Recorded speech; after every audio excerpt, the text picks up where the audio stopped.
बंदी छोड़ सतगुरु रामपाल जी परमेश्वर जी की जय हो। परम पिता परमात्मा सारी सृष्टि के रचनहार, कुल मालिक, असंख्य ब्रह्मांडों के स्वामी, जगत गुरु, तीनों लोकों में प्रवेश करके सबका धारण पोषण करने वाले, राजाधिराज, आत्माधार, नाथों के नाथ, देवों के देव महादेव, सर्वेश्वर महेश्वर, मृत्युंजय, अजरो अमर, आदि अनादि सनातनी प्रभु, जगत पिता जगदीश्वर, श्री श्री 1008 की उपाधि के वास्तविक अधिकारी, अकाल मूर्त सौद स्वरूपी राम वासुदेव सर्वगतम ब्रह्म, परम पूज्य, प्रथम पूज्य, परम संत, परम पुरुष, परम धनी, परम दयालु, सत्य कबीर, हक्का कबीर, अल्लाहु कबीर, अल्लाहु अकबर, बाखबर, अल्लाह ताला, जगत के तारणहार, जगत के मुक्तिदाता, जगत के जगन्नाथ, हारे के सहारे, हिंदुओं के राम, मुसलमानों के अल्लाह, सिखों के वाहिगुरु, ईसाइयों के मसीह, दया के सागर दयानिधि, करुणा के सागर करुणानिधि,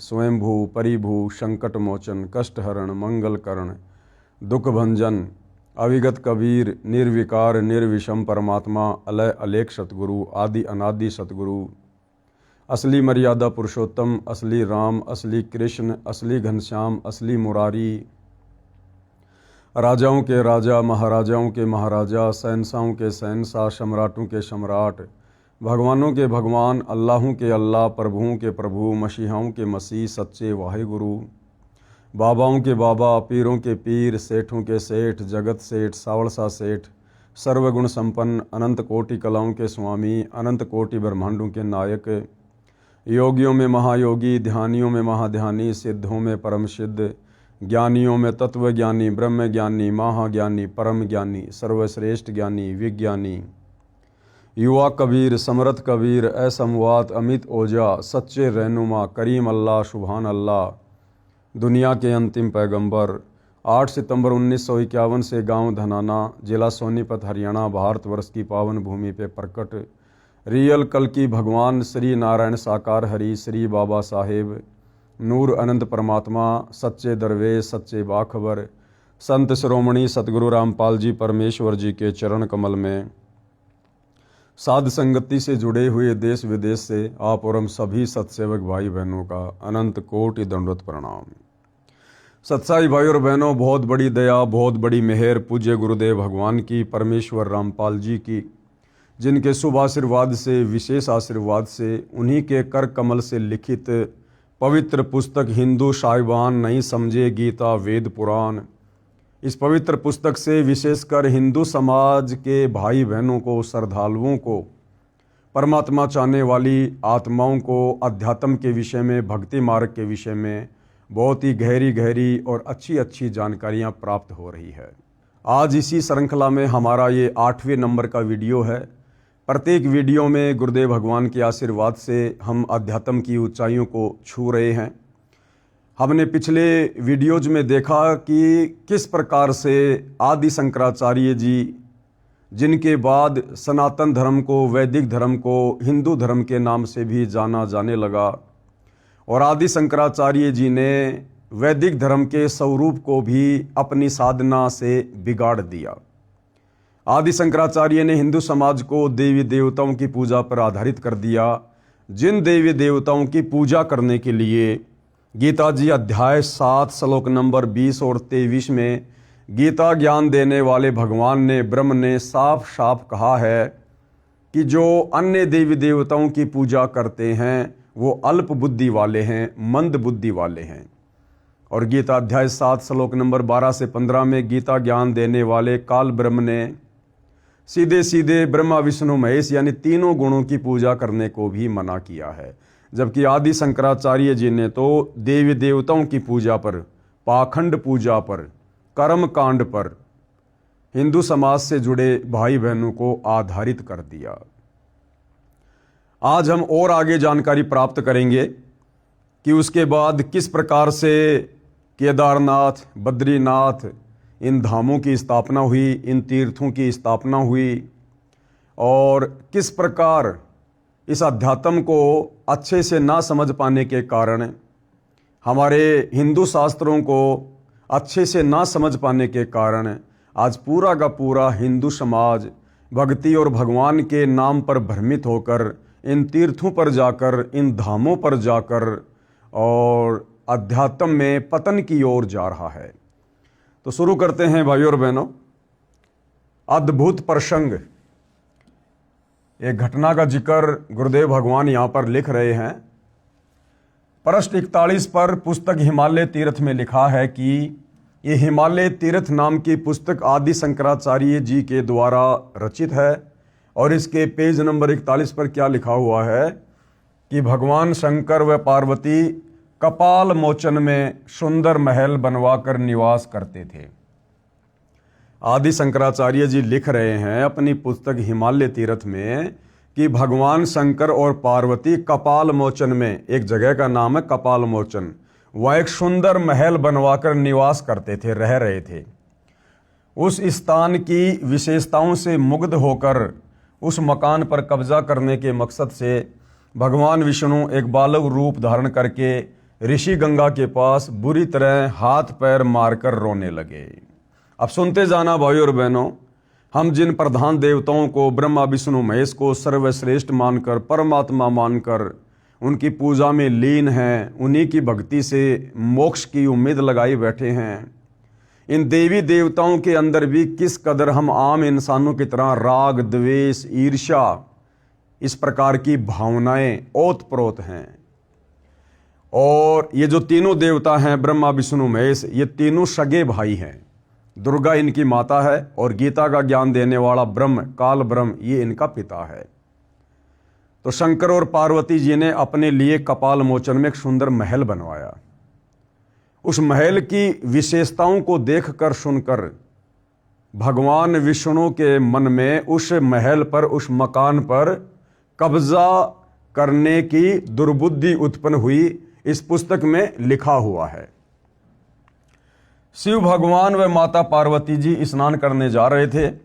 पार्वती को दया आई, कहा कि कोई पत्थर हृदय स्त्री बालक को छोड़ गई, उसे उठाकर अपने मकान में छोड़ आई। शिवजी ने मना भी किया था कि यह कोई मायावी देव लगता है, लेकिन पार्वती नहीं मानी।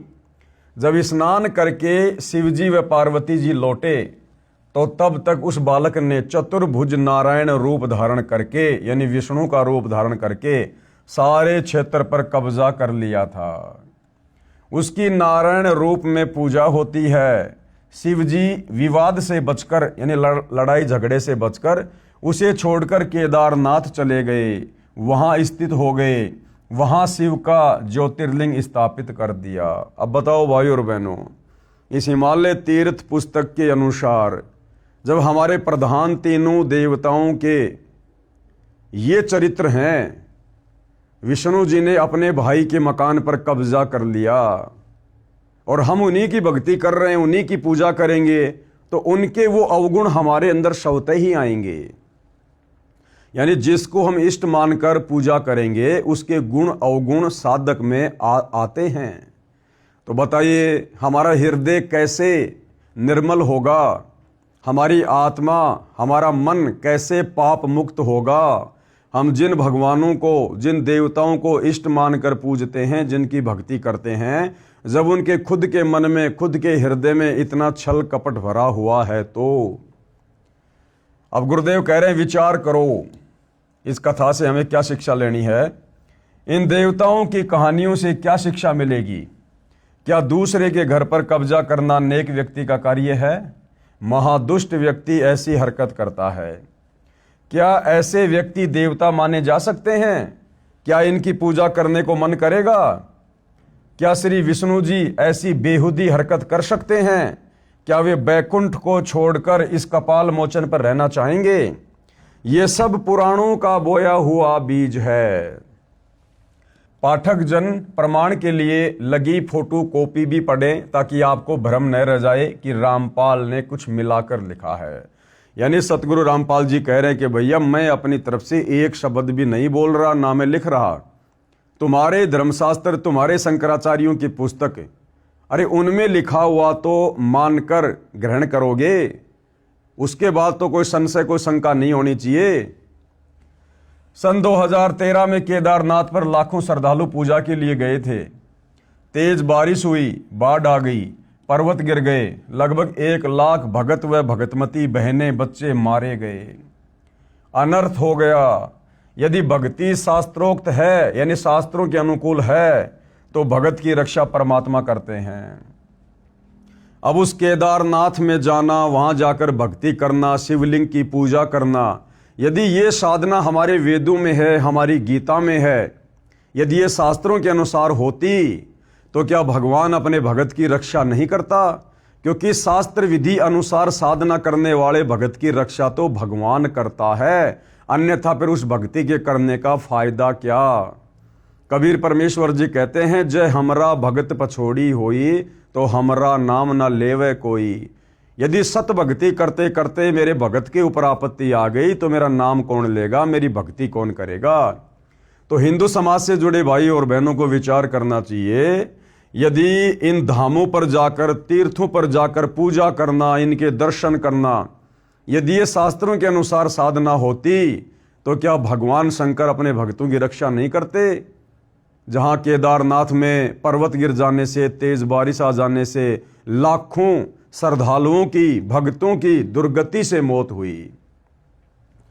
ये सब लोकवेद यानी दंत कथा है जो इस हिमालय तीर्थ पुस्तक में बताई गई है।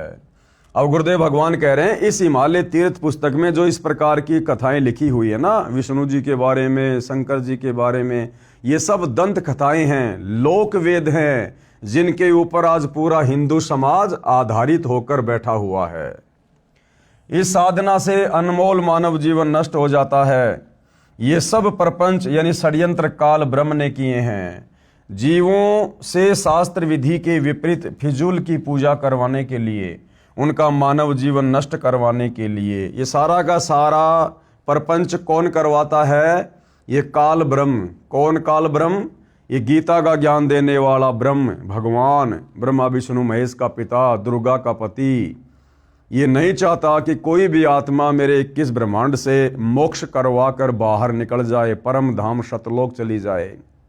क्योंकि जब आप सृष्टि रचना पढ़ेंगे तो आपको पता चलेगा कि इस गीता बोलने वाले काल ब्रह्म को, यहाँ के नकली भगवान को, ब्रह्मा विष्णु महेश के पिता को एक भयंकर श्राप परम अक्षर ब्रह्म सत्य पुरुष कबीर देव जी की ओर से लगा हुआ है, जिस कारण इसे प्रतिदिन 1 लाख मानव शरीरधारी स्त्री या पुरुष, उनके सूक्ष्म शरीर में जो वासना जमा हो जाती है उसे खाने का श्राप लगा हुआ है।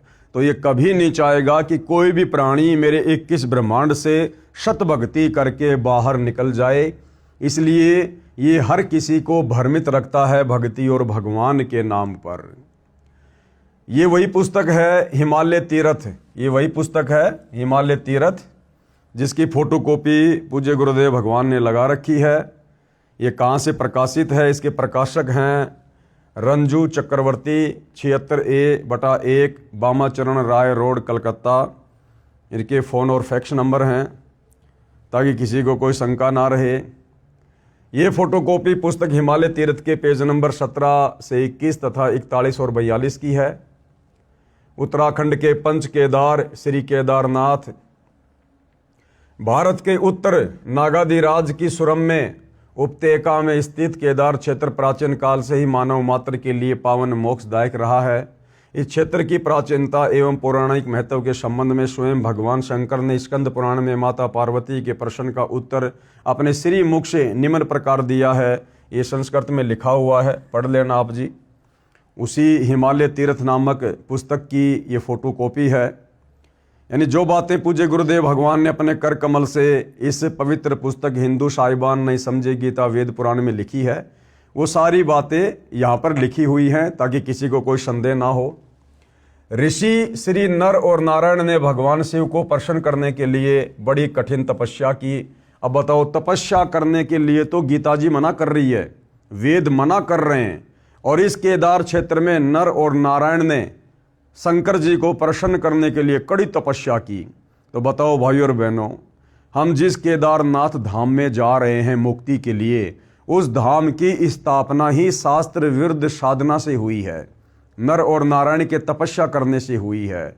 जब नर और नारायण ही शास्त्रों के विरुद्ध तप कर रहे थे, जब उनकी स्वयं की मुक्ति नहीं है, तो उनके द्वारा स्थापित उस केदार धाम पर जाकर भला वर्तमान में आप और हमारी मुक्ति कहाँ से हो जाएगी। नर और नारायण ने भगवान शिव को प्रसन्न करने के लिए बड़ी कठिन तपस्या की। इस तपस्या से तीनों लोकों में उनकी चर्चा होने लगी, जिसकी सभी लोकों में प्रशंसा होने लगी। फल स्वरूप भगवान शंकर भी नर नारायण की तपस्या से प्रसन्न हुए और उन्होंने प्रत्यक्ष प्रकट होकर ऋषियों को दर्शन दिए। ये काल सारे खेल खेलता है भाइयों और बहनों। उस शंकर भगवान के रूप में ये काल प्रकट हो जाता है लोगों को इस प्रकार की उल्टी साधनाओं पर दृढ़ करने के लिए। दोनों ऋषियों ने भगवान भोलेनाथ के दर्शन से आनंद विभोर होकर स्तुतियों और मंत्रों से उनकी पूजा अर्चना की। भगवान शिव ने अत्यंत प्रसन्न होकर उनसे वर मांगने को कहा। भगवान शंकर की ये बात सुनकर उन दोनों ऋषियों ने देवादिदेव महादेव से प्रार्थना की। क्या प्रार्थना की? ये संस्कृत में श्लोक है, पढ़ लेना।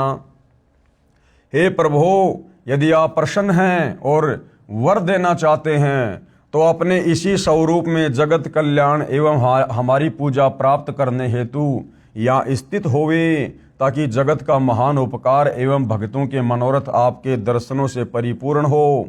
इस प्रकार भगवान शंकर नर नारायण की भक्ति से प्रसन्न होकर वहाँ स्थिर हुए। यानी काल ने तो भाई और बहनों ये खूंटा रोपना था, शास्त्र विरुद्ध साधना का इन धामों की स्थापना करवानी थी, जीवों को भक्ति के नाम पर धक्के खिलाने के लिए, भटकाने के लिए। देवादिदेव महादेव, यदि आप हम पर प्रसन्न हो तो भक्तों के कल्याण हेतु आप सदा सदा के लिए अपने स्वरूप को इस स्थान पर स्थापित करने की कृपा करें। अगर वहीं पर शंकर जी का स्वरूप है तो बाकी जगह जो लाखों मंदिर बने हुए, तीर्थ बने हुए शंकर के, फिर वहां पर जाकर भक्ति करने का क्या फायदा। यहां आकर आपका दर्शन पूजन करने वाले मनुष्यों को आपकी अविनाशी भक्ति प्राप्त होगी। बताओ, कह रहे अब यहां आकर आपके दर्शन करने वाले भक्तों को भक्ति और मुक्ति प्राप्त होगी, उनका कल्याण हो जाएगा। और केदारनाथ में जब वो भूस्खलन हुआ, तेज बारिश हुई, पहाड़ गिरे और लाखों भगत वहां पर अकाल मृत्यु को प्राप्त हुए, तो उनका हो गया कल्याण। तो भाई और बहनों, ये शास्त्र विरुद्ध साधना है। काल हमें इसी प्रकार से भ्रमित रखता है। अब ये सारा का सारा भेद, अध्यात्म का निष्कर्ष, सार, निचोड़ सतगुरु रामपाल जी ने आकर इन्हीं धर्मशास्त्रों को खोल खोल कर बताया है, दिखाया है। और जब तक तत्वदर्शी संत साधक की बुद्धि ओन नहीं करेगा तब तक वो समझ भी नहीं पाता है। ऋषियों की प्रार्थना सुनकर भगवान शिव ने ज्योतिर्लिंग के रूप में यहाँ वास करना स्वीकार किया। भगवान शिव से वर मांगते हुए नर और नारायण ऋषियों ने इस ज्योतिर्लिंग और इस पवित्र स्थान के विषय में जो कुछ कहा है वह अक्षरश सत्य है। इस ज्योतिर्लिंग के दर्शन, पूजन तथा यहाँ स्नान दान करने से भक्तों के लौकिक फलों की प्राप्ति के साथ ही अचल शिव भक्ति और साथ ही मोक्ष की प्राप्ति भी सहज हो जाती है। अरे भैया, मोक्ष की प्राप्ति तो खुद गीता का ज्ञान देने वाला 21 ब्रह्मांड का सबसे बड़ा नकली भगवान, ये काल ब्रह्म ज्योति निरंजन, आपके शंकर जी का भी पिताजी यानी ब्रह्मा विष्णु महेश के पिता, ये काल ब्रह्म, ये खुद कह रहा है कि भैया मेरी भक्ति से भी मोक्ष नहीं है, मेरी भक्ति से भी मुक्ति नहीं मिल सकती, जन्म मरण का रोग समाप्त नहीं हो सकता। तो उस काल ब्रह्म के पुत्र शंकर की भक्ति करने से जिसकी भक्ति करने का विधान गीता जी में है ही नहीं। गीता अध्याय 7 श्लोक नंबर 12 से 15 में तीनों गुणों, रजगुण ब्रह्मा, सतगुण विष्णु, तम गुण शिव की भक्ति करने के लिए खुद गीता का ज्ञान देने वाला भगवान मना कर रहा है।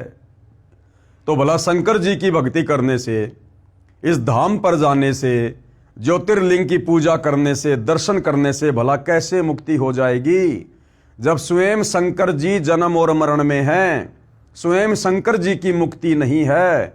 तो शंकर जी की भक्ति करने से इस जीव आत्मा का सदा सदा के लिए मोक्ष कैसे हो जाएगा। हिमालय में केदार नामक पर्वत शिखर पर प्रतिष्ठित होने के कारण इस ज्योतिर्लिंग को श्री केदारेश्वर ज्योतिर्लिंग के नाम से भी जाना जाता है। केदार शब्द का शाब्दिक अर्थ ऐसे स्थान से होता है जहां दलदल एवं अति मात्रा में पानी हो। केदार क्षेत्र में यही स्थिति है क्योंकि भगवान शंकर जल धारा प्रिय हैं। नर और नारायण ऋषियों के पश्चात अन्य ऋषि मुनियों व भक्तों द्वारा ये ज्योतिर्लिंग पूजित रहा है। तत्पश्चात महाभारत काल में पांडवों द्वारा गोत्र हत्या अर्थात महाभारत युद्ध में अपने भाई बंधुओं आदि की हत्या के पाप से मुक्ति हेतु यहाँ पर देवादिदेव महादेव की आराधना की गई।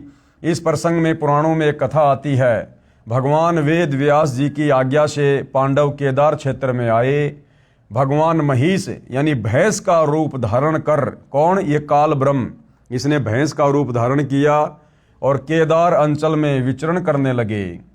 भीम ने भगवान शिव को मायावी महिष के रूप में पहचान लिया। वह ऐसा जानकर भगवान शिव महिष रूप में पृथ्वी में समा ही रहे थे कि महाबली भीम ने दौड़कर उनका पिछला भाग पकड़ लिया। बताओ, अब वो भीम ज्यादा बलवान हुआ या वो भगवान ज्यादा बलवान हुआ जो भैंस बना हुआ था, जो भीम ने जाके उसके पीछे को हिस्से को पकड़ लिया हैं और फिर वही भगवान को विराजमान कर दिया। तो भगवान ज्यादा पावरफुल हुआ या वो भीम ज्यादा पावरफुल हुआ? तो इस काल ने तो भाइयों और बहनों इस प्रकार की घटनाओं को जन्म देकर जगह जगह इन तीर्थों की धामों की स्थापना करवा के शास्त्र विरुद्ध साधना को बढ़ावा देना होता है। पांडवों की भक्ति एवं विश्वास को देखकर भगवान शिव ने उन्हें साक्षात दर्शन दिए। वह गोत्र हत्या गुरु हत्या के फलस्वरूप प्रायश्चित के रूप में भीम द्वारा पकड़े गए पृष्ठभाग की पूजा अर्चना का आदेश देकर वही अंतर्ध्यान हो गए। यानी काल ब्रह्म जो भैंस बनकर जमीन में समा गया था और जमीन में समाते समाते भीम ने जो भैंस के पिछले हिस्से को पकड़ लिया था जो पत्थर का बन गया था, यानी भैंस का पीछे का गोबर और मलमूत्र वाला हिस्सा, कहते हैं फिर उसकी पूजा करने से पांडवों के सारे पाप नष्ट हो गए। पृष्ठभाग ने शिला का रूप धारण किया, यानी भैंस के पिछले हिस्से ने शिला यानी पत्थर का रूप धारण किया जो पांडवों द्वारा पूजित हुआ और पांडवों ने फिर उसकी पूजा करी। वह तब से आज तक पूजित है। महिष यानी भैंस का आगे का भाग नेपाल में जाकर प्रकट हुआ जो पशुपतिनाथ के नाम से विख्यात हुआ।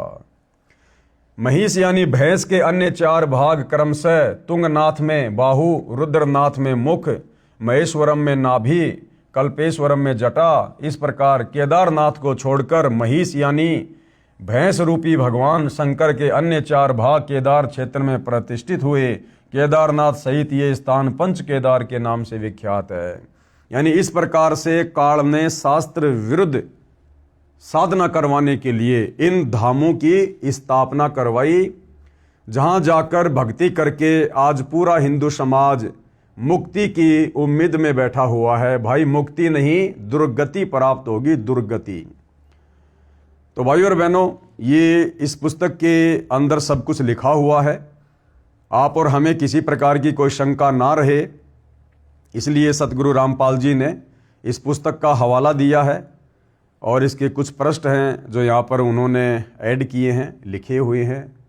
इसी प्रकार ये आदि केदारेश्वर मंदिर, ये आदि केदारेश्वर मंदिर, इसका निर्माण कैसे हुआ? पुराणों में शंकर जी के कपाल मोचन संबंधी प्रसंग एवं उनकी बद्री क्षेत्र में स्थित होने की कथाएं विस्तार से वर्णित हैं। इसी क्रम में दूसरा मत ये भी है कि पूर्व शिव पार्वती का ही ये निवास स्थान था। भगवान विष्णु इस क्षेत्र की विशेषताओं से मुग्ध होकर इसे अपना बनाना चाहते थे। एक दिन जब भगवान शिव पार्वती सहित स्नान हेतु जा रहे थे तो ऋषि गंगा के दाएं भाग में स्थित एक शिलाखंड में रोते हुए एवं हाथ पैर पटकते बालक को देख पार्वती भगवान शिव से कहती है कि नाथ, किसी पाषाण हृदय देवी ने कैसे सुंदर बच्चे को यहाँ फेंक दिया, इसे भवन में रखें तब आगे बढ़ें। अंतर्यामी भगवान शिव सारे रहस्य को जान पार्वती को सचेत करते हैं कि देवी ये कोई मायावी कुमार है, इसका चक्कर ठीक नहीं, देखो छली जाओगी। परंतु ममतामयी माता पार्वती बच्चे को उठाकर भवन में रखती है। अरे ममतामयी नहीं, पार्वती को बच्चे पर ममता नहीं आई। शंकर जी ने जब पार्वती को मना कर दिया, पार्वती कौन है? शंकर जी की अर्धांगिनी, उसकी पत्नी। और शंकर जी अपनी पत्नी को मना कर रहे हैं कि पार्वती, मैंने अपनी दिव्य दृष्टि से देख लिया है, ये कोई मायावी बच्चा है, तुम छली जाओगी, ये कोई षड्यंत्र है। तुम इस बच्चे की चिंता मत करो, आगे बढ़ो। और पार्वती उसके बावजूद भी अपनी जिद पर अड़ी हुई है। तो विचार कर सकते हैं भाई और बहनों, ये पार्वती अपने पति भगवान शंकर की कितनी इज्जत करती है, जो अपने पति की बात भी नहीं मानती है, जबकि पति को तो परमेश्वर की संज्ञा दी जाती है आम समाज में। तो बताइए, जिस शंकर भगवान की इज्जत उसकी पत्नी की नजरों में 2 कौड़ी की नहीं है, बताओ आप और हम उनकी भक्ति करके संसार से मुक्त होना चाहते हैं। जब स्नान कर लौटी तो बालक ने चतुर्भुज नारायण के रूप में प्रकट होकर पूरे क्षेत्र पर अपना अधिकार कर लिया। भगवान शिव विवाद से बचकर इस क्षेत्र को त्याग देते हैं और केदार क्षेत्र में स्थित हो जाते हैं।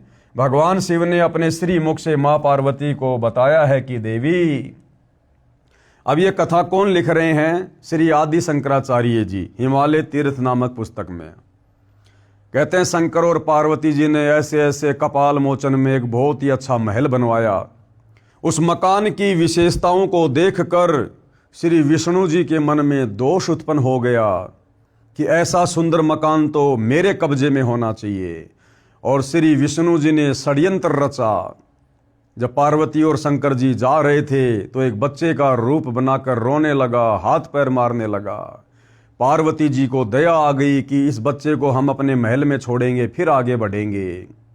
अब विचार करो भाई और बहनों, एक तरफ तो आदि शंकराचार्य जी हिंदू समाज को पंचदेवों की पूजा का विधान बता रहे हैं कि श्री ब्रह्मा, श्री विष्णु, श्री शंकर जी, श्री वेद व्यास जी, इनकी पूजा करनी चाहिए, इनकी पूजा से मुक्ति होगी।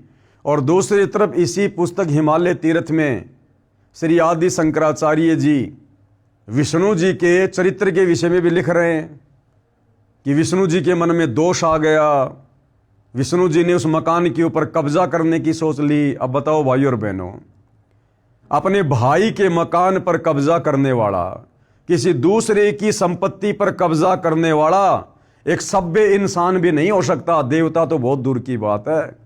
और फिर आदि शंकराचार्य जी हमें उसी विष्णु की पूजा करने की सलाह दे रहे हैं।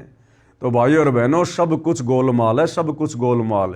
बिना तत्व ज्ञान के, बिना तत्वदर्शी संत की भक्ति के हम अध्यात्म के विषय में एक कदम भी सही प्रकार से आगे नहीं बढ़ सकते हैं। हिमालय तीर्थ पेज नंबर 42, ये संस्कृत भाषा में लिखा हुआ है। स्कंद पुराण, अर्थात आज भी बद्रिकाश्रम में आदि केदार के रूप में मेरा लिंग प्रतिष्ठित है। कौन कह रहे हैं? शंकर जी। जिसका दर्शन एवं स्पर्श यदि प्राणी भक्ति पूर्वक करता है तो करोड़ों जन्मों के पाप भस्म हो जाते हैं। अब बताओ भाई और बहनों, किसी के लिंग के दर्शन करने से कैसे करोड़ों पाप कट जाएंगे? ये लिंग पूजा, शिवलिंग पूजा, ये भाई और बहनों शास्त्रों के विरुद्ध है। अरे पूजा तो परमात्मा की करनी चाहिए, भगवान की करनी चाहिए, परम अक्षर ब्रह्म की करनी चाहिए, सुखदाई परमात्मा की करनी चाहिए। और इस काल ब्रह्म ने हमारे से पूजा करवा दी लिंग की, ज्योतिर्लिंग की। तो भाई और बहनों, अब आप और हमने आंखें खोलनी पड़ेंगी। हमने अपने मनुष्य जन्म को सफल करना है। स्वयं परमात्मा, परम अक्षर ब्रह्म, तत्वदर्शी संत के रूप में धरती पर प्रकट हो चुके हैं। तब जाकर ये सदियों पुराने रहस्य जो आप और हमारे लिए पहेलियां बनी हुई थी, इन धर्मशास्त्रों को सतगुरु रामपाल जी ने आम समाज के सामने पहली कक्षा का कायदा बना के छोड़ दिया, जो हमारे ऋषि मुनियों के लिए पहाड़ से कम नहीं थे। तो अब तो हमने आंखें खोलनी चाहिए, अपनी आंखों से सारी सच्चाई देखकर। तीर्थ परंपरा में भी पूर्व केदार नाथ जी के दर्शन आवश्यक बताए गए हैं। जो कार्य तीर्थ यात्री पूर्व केदारनाथ न जा पाए हों, वे भी आदि केदारेश्वर दर्शन के उपरांत पूर्ण तीर्थ फल के अधिकारी होते हैं। शंकराचार्य यानी आदि शंकराचार्य जी के विषय में क्या कुछ लिखा हुआ है? आदि केदारेश्वर के समक्ष शंकराचार्य जी की दिव्य संगमरमर की मूर्ति है। शिव रहस्य के अनुसार अर्थात कलयुग के 3000 वर्ष व्यतीत होने पर बौद्ध मीमांसकों के मत पर विजय प्राप्ति के लिए शंकर यति के रूप में आविर्भूत हुए, यानी जन्म हुआ।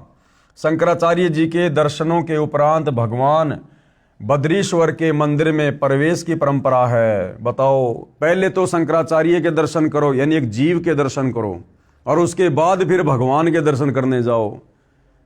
तो बताओ भाई, भगवान बड़ा हुआ या फिर वो शंकराचार्य बड़ा हुआ? तो टोटल उल्टी साधना।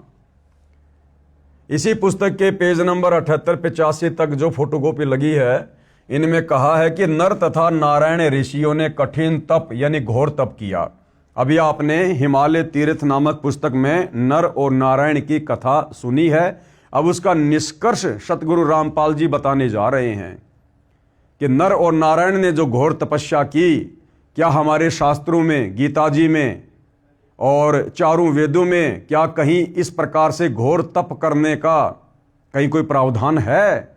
यदि नहीं है तो नर और नारायण जब स्वयं ही शास्त्रों के विरुद्ध साधना किया करते थे, तो उनके द्वारा स्थापित उन धामों पर जाकर भक्ति करने से, दर्शन करने से भला हमारी आत्मा का कल्याण कैसे होगा? इसी पुस्तक के पेज नंबर 78-85 तक जो फोटोकॉपी लगी है, इनमें कहा है कि नर तथा नारायण ऋषियों ने कठिन तप यानी घोर तप किया। घोर तप करने के विषय में गीता क्या कहती है? पढ़ें निम्न प्रसंग।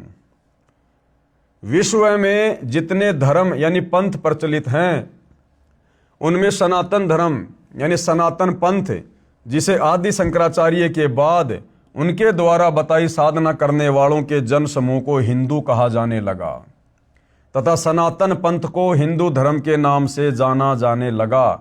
ये हिंदू धर्म सबसे पुरातन है।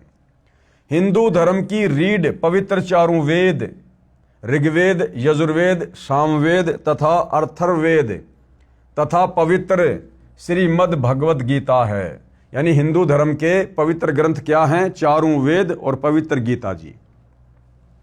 सतयुग के प्रारंभ में केवल 4 वेदों के आधार से विश्व का मानव धर्म कर्म किया करता था। यानी सतयुग की शुरुआत में ये पाखंड पूजा नहीं होती थी, ब्रह्मा विष्णु महेश की पूजा नहीं होती थी, देवी देवताओं की, भैरव भूत बेताल की पूजा नहीं हुआ करती थी। केवल वेदों के अनुसार एक ओम नाम की साधना साधक किया करता था। शास्त्रोक्त साधना लगभग 1 लाख वर्ष तक ठीक से चली। ये वेदों के अनुसार जो साधना थी, ये केवल सतयुग की शुरुआत में 1 लाख वर्ष तक चली। ये चारों वेद प्रभुदत्त यानी गॉड गिवन हैं। इन्हीं का सार श्रीमद् भगवद गीता है। इसलिए ये गीता शास्त्र भी प्रभुदत्त यानी गॉड गिवन हुआ। अब गीता जी में घोर तप के विषय में क्या मार्गदर्शन है, क्या दिशा निर्देश है, जो घोर तप नर और नारायण ने किया? ध्यान देने योग्य ये है कि जो ज्ञान स्वयं परमात्मा ने बताया है, वह ज्ञान पूर्ण सत्य होता है। इसलिए ये दोनों शास्त्र निसंदेह विश्वसनीय हैं। प्रत्येक मानव को इनके अंदर बताई साधना करनी चाहिए। वह साधना शास्त्र विधि अनुसार कही जाती है। यानी चारों वेदों और गीता जी के अनुसार जो साधना की जाती है, उसे शास्त्र विधि अनुसार साधना कहा जाता है। इन शास्त्रों में जो साधना नहीं करने को कहा है, उसे जो करता है तो वह शास्त्र विधि त्याग कर मनमाना आचरण कर रहा है। जैसा कि नर और नारायण ने घोर तप करके शास्त्र विरुद्ध साधना की, जिसके विषय में गीता अध्याय 16 श्लोक 23 और 24 में इस प्रकार कहा है।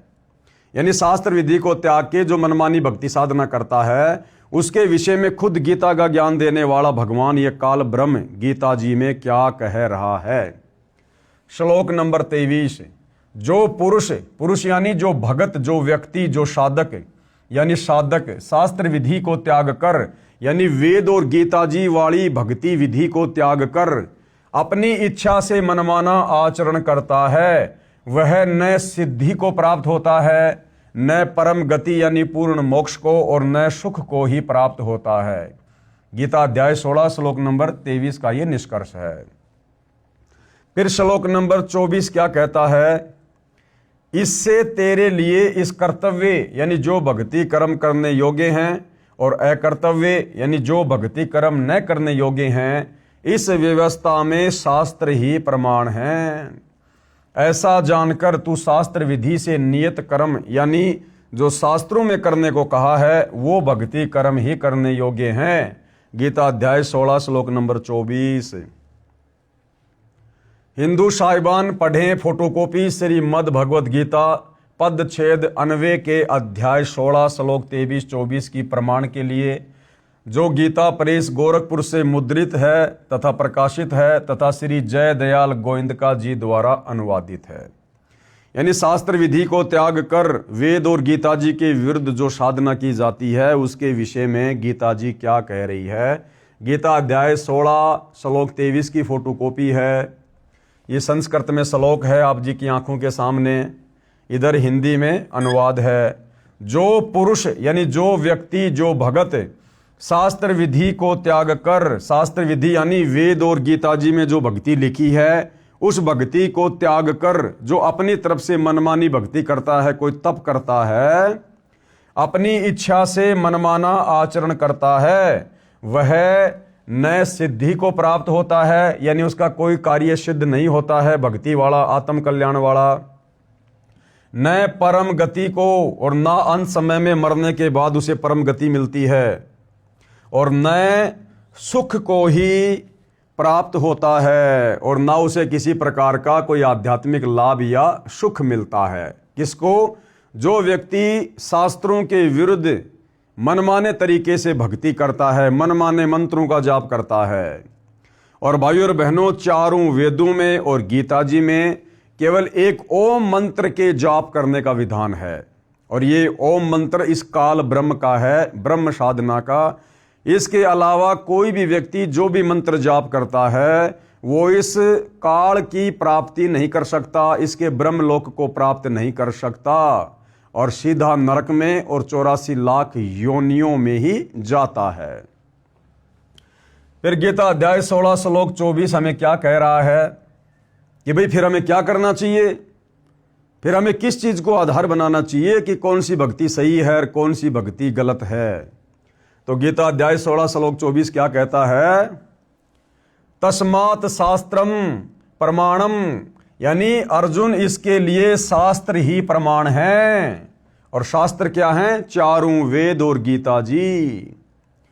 इससे तेरे लिए इस कर्तव्य यानी कौन सी भक्ति करनी चाहिए और अकर्तव्य यानी कौन सी भक्ति साधना नहीं करनी चाहिए, इस व्यवस्था में शास्त्र ही प्रमाण है। यानी ये गीता और चारों वेद ही प्रमाण है कि हमने भक्ति साधना कौन सी करनी चाहिए और किस प्रकार से करनी चाहिए। और गीता ज्ञान देने वाले काल ब्रह्म ने गीता अध्याय 4 श्लोक नंबर 34 में अर्जुन से बिल्कुल क्लियर कर दिया है कि भाई अर्जुन, अगर तुझे पूर्ण मुक्ति चाहिए, उसने क्लियर कर दिया भैया मेरी भक्ति करने से, ओम नाम का जाप करने से, ब्रह्मलोक में जाने से भी पूर्ण मुक्ति नहीं है। जन्म मरण से तेरा पीछा नहीं छूटेगा, नरक में जाना ही पड़ेगा, 84 लाख योनियों में जाना ही पड़ेगा। अगर अर्जुन तुझे पूर्ण मोक्ष चाहिए, पूर्ण मुक्ति चाहिए, उस परम अक्षर ब्रह्म के सत्य पुरुष कबीर देव के सतलोक में जाना है, सचखंड में जाना है, जहां जाने के बाद ये साधक फिर वापस लौटकर इस मेरे 21 ब्रह्मांड में इस जन्म और मरण के चक्कर में नहीं आता, गधा कुत्ता सुअर नहीं बनता। तो भाई तुझे किसी तत्वदर्शी संत की खोज करनी पड़ेगी। वो तत्वदर्शी संत तुझे बताएगा कि वास्तव में परम अक्षर ब्रह्म की पूर्ण भक्ति क्या है, ये सदा सदा के लिए जन्म और मरण का झंझट कैसे समाप्त होगा। तो गीता ज्ञान देने वाले ब्रह्म ने, भगवान ने भी गीता अध्याय 4 श्लोक 34 में क्लियर कर दिया कि अर्जुन, वो पूर्ण मुक्ति वाली भक्ति, वो तत्व ज्ञान भाई मेरे पास में भी नहीं है। अगर होता तो बता देता, किसी तत्वदर्शी संत की शरण में जाने की सलाह क्यों देता। तो भाई और बहनों, वह एकमात्र तत्वदर्शी संत वर्तमान में इस पूरी पृथ्वी पर सतगुरु रामपाल जी हैं।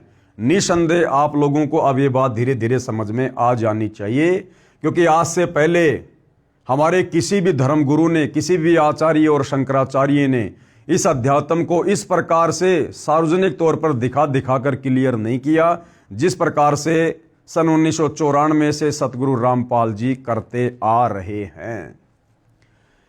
तो इससे तेरे लिए इस कर्तव्य और अकर्तव्य की व्यवस्था में, यानी कौन सी भक्ति करनी चाहिए, कौन सी भक्ति नहीं करनी चाहिए, शास्त्र ही प्रमाण है। यानी किसी की दंत कथा पर, किसी की कही सुनाई बातों पर अर्जुन यकीन मत करना। यानी अर्जुन के माध्यम से श्रद्धालुओं को, भगत समाज को यह संदेशा दिया जा रहा है कि भैया किसी की दंत कथा पर विश्वास मत करना, किसी के लोक वेद पर विश्वास मत करना, कहीं सुनाई कथाओं पर विश्वास मत करना। शास्त्रों में क्या प्रमाण है, गीता जी और चारों वेद भक्ति करने के विषय में क्या दिशा निर्देश दे रहे हैं, उस अनुसार भक्ति साधना करेगा तो तेरी मुक्ति का मार्ग प्रशस्त होगा। अन्यथा भैया जन्म मरण के चक्कर में, लक 84 के चक्कर में पड़ा ही रहेगा।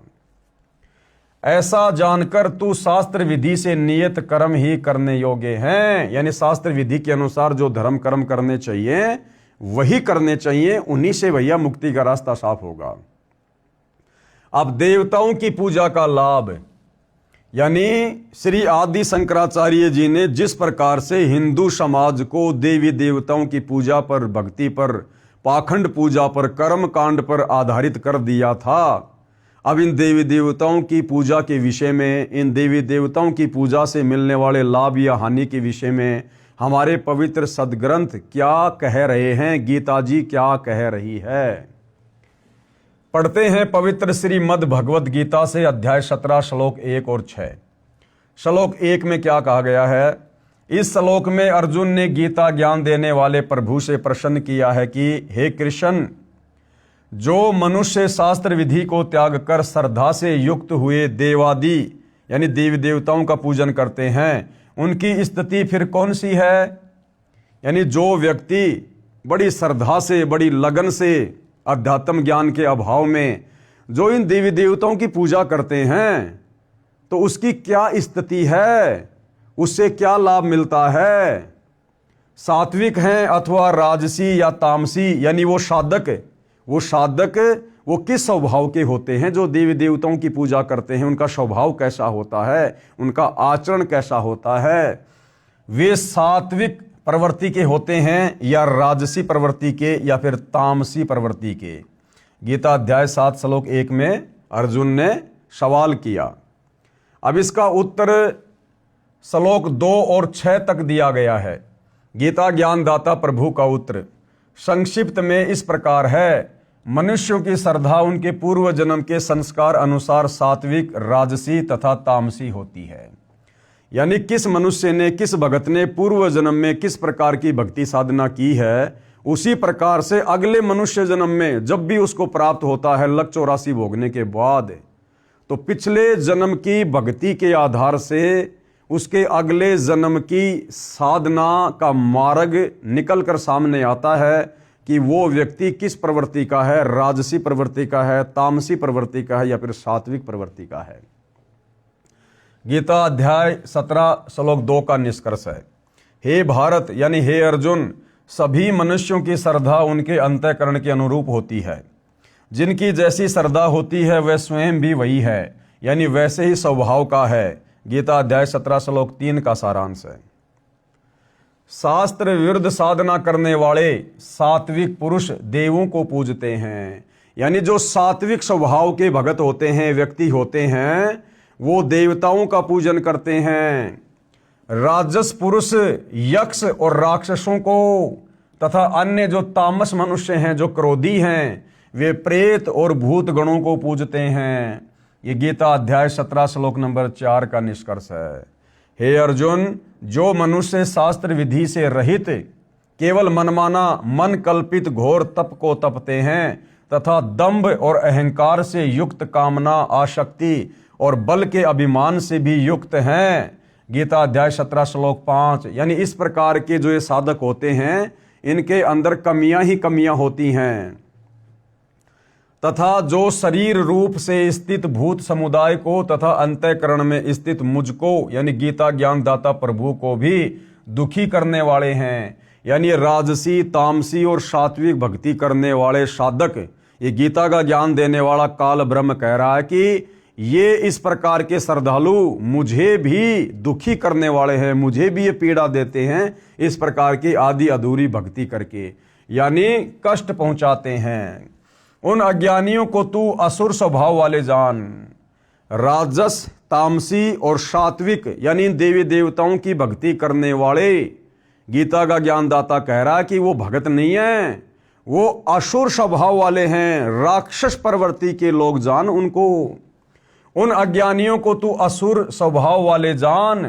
गीता अध्याय 17 श्लोक नंबर 6 में लिखा है।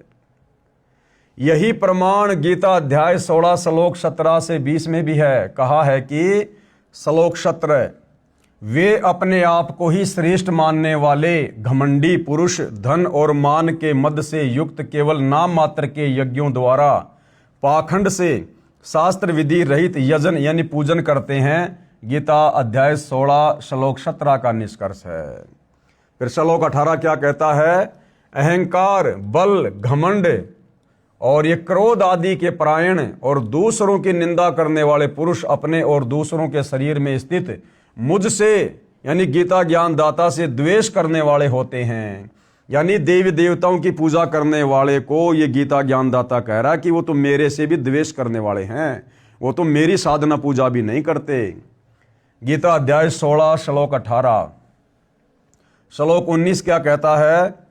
उन द्वेष करने वाले पापाचारी और क्रूर कर्मी नराधमों को मतलब नीच मनुष्यों को, देखो भाई और बहनों, देवी देवताओं की पूजा करने वाले को नीच मनुष्यों की संज्ञा दे रही है गीता जी, नीच मनुष्यों की।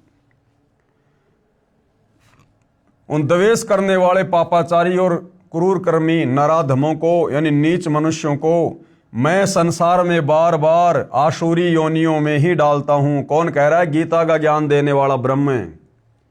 हिंदू समाज से जुड़े भाई और बहनों, तुम्हारा भगवान, गीता का ज्ञान देने वाला भगवान, चाहे तुम श्री कृष्ण समझो, चाहे विष्णु समझो, चाहे काल ब्रह्म समझो, ये कह रहा है कि इस प्रकार से राजस, तामसी और सात्विक प्रवृत्ति के जो भगत हैं, जो साधक हैं, जो देवी देवताओं की पूजा करते हैं, शास्त्रों के विरुद्ध साधना करते हैं, ये गीता ज्ञान देने वाला भगवान कह रहा कि वो मुझे दुखी करने वाले हैं और मैं बार बार उनको आसुरी योनियों में डालता हूं। यानी कभी नरक में, कभी लक 84 में, मैं संसार में बार बार आसुरी योनियों में ही डालता हूं। गीता अध्याय 16 श्लोक 19। यानी देवी देवताओं की पूजा करने वाले का कतई मोक्ष नहीं है। थोड़ा बहुत लाभ जो इस ब्रह्म की भक्ति से मिलता है, वो लाभ भी देवी देवताओं की भक्ति से नहीं है। हम केवल अपना अनमोल समय और समय से ही बर्बाद करते हैं। फिर श्लोक 20 क्या कहता है? हे अर्जुन, वे मूढ़ यानी मूर्ख, कौन? जो देवी देवताओं की पूजा करते हैं, जो राजस, तामसी और सात्विक जो प्रवृत्ति के लोग हैं, गीता ज्ञानदाता उनको मूर्ख कह रहा है कि हे अर्जुन, वे मूढ़ यानी मूर्ख मुझको न प्राप्त होकर ही जन्म जन्म में आसुरी योनि को प्राप्त होते हैं, फिर उससे भी अति नीच गति को प्राप्त होते हैं, यानी घोर नरक में गिरते हैं।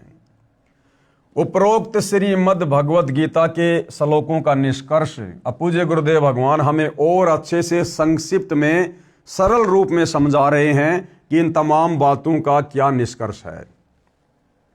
गीता अध्याय 17 श्लोक 1 में अर्जुन ने पूछा है कि हे कृष्ण, जो मनुष्य शास्त्र विधि को त्याग कर श्रद्धा से युक्त हुए देवादि यानी देवता आदि का पूजन करते हैं, वे स्वभाव से कैसे होते हैं? यानी देवी देवताओं की पूजा करने वालों का स्वभाव कैसा होता है? तो अर्जुन ने गीता अध्याय 7 श्लोक 12 से 15 में पहले सुना था कि तीनों गुणों यानी त्रिगुणमयी माया अर्थात रजगुण ब्रह्मा जी, सतगुण विष्णु जी तथा तमगुण शिव जी आदि देवताओं को पूजने वाले उन्हीं तक सीमित रहते हैं।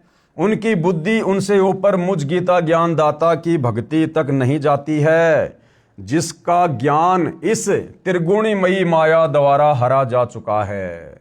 यानी जो लोग केवल ब्रह्मा विष्णु महेश और देवी देवताओं की भक्ति तक ही सीमित हैं, ये गीता का ज्ञान देने वाला काल ब्रह्म कह रहा है कि ऐसे लोगों का ज्ञान यानी जिनका ज्ञान यानी जिनकी बुद्धि इस त्रिगुणमयी माया द्वारा यानी ब्रह्मा विष्णु महेश द्वारा हरा जा चुका है, वे राक्षस स्वभाव को धारण किए हुए मनुष्यों में नीच दूषित कर्म करने वाले मूर्ख मेरी भक्ति भी नहीं करते।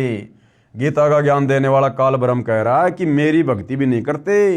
ये ब्रह्मा विष्णु महेश तक की भक्ति करने वाले आसुर स्वभाव को धारण किए हुए मनुष्यों में नीच दूषित कर्म करने वाले मूढ़ यानी मूर्ख 4 गालियां दी है। गीता ज्ञान बोलने वाले भगवान ने, काल ब्रह्म ने, जो लोग ब्रह्मा विष्णु महेश और देवी देवताओं तक की पूजा करते हैं। गीता अध्याय 7 श्लोक 20 व 23 में इस प्रकार कहा है।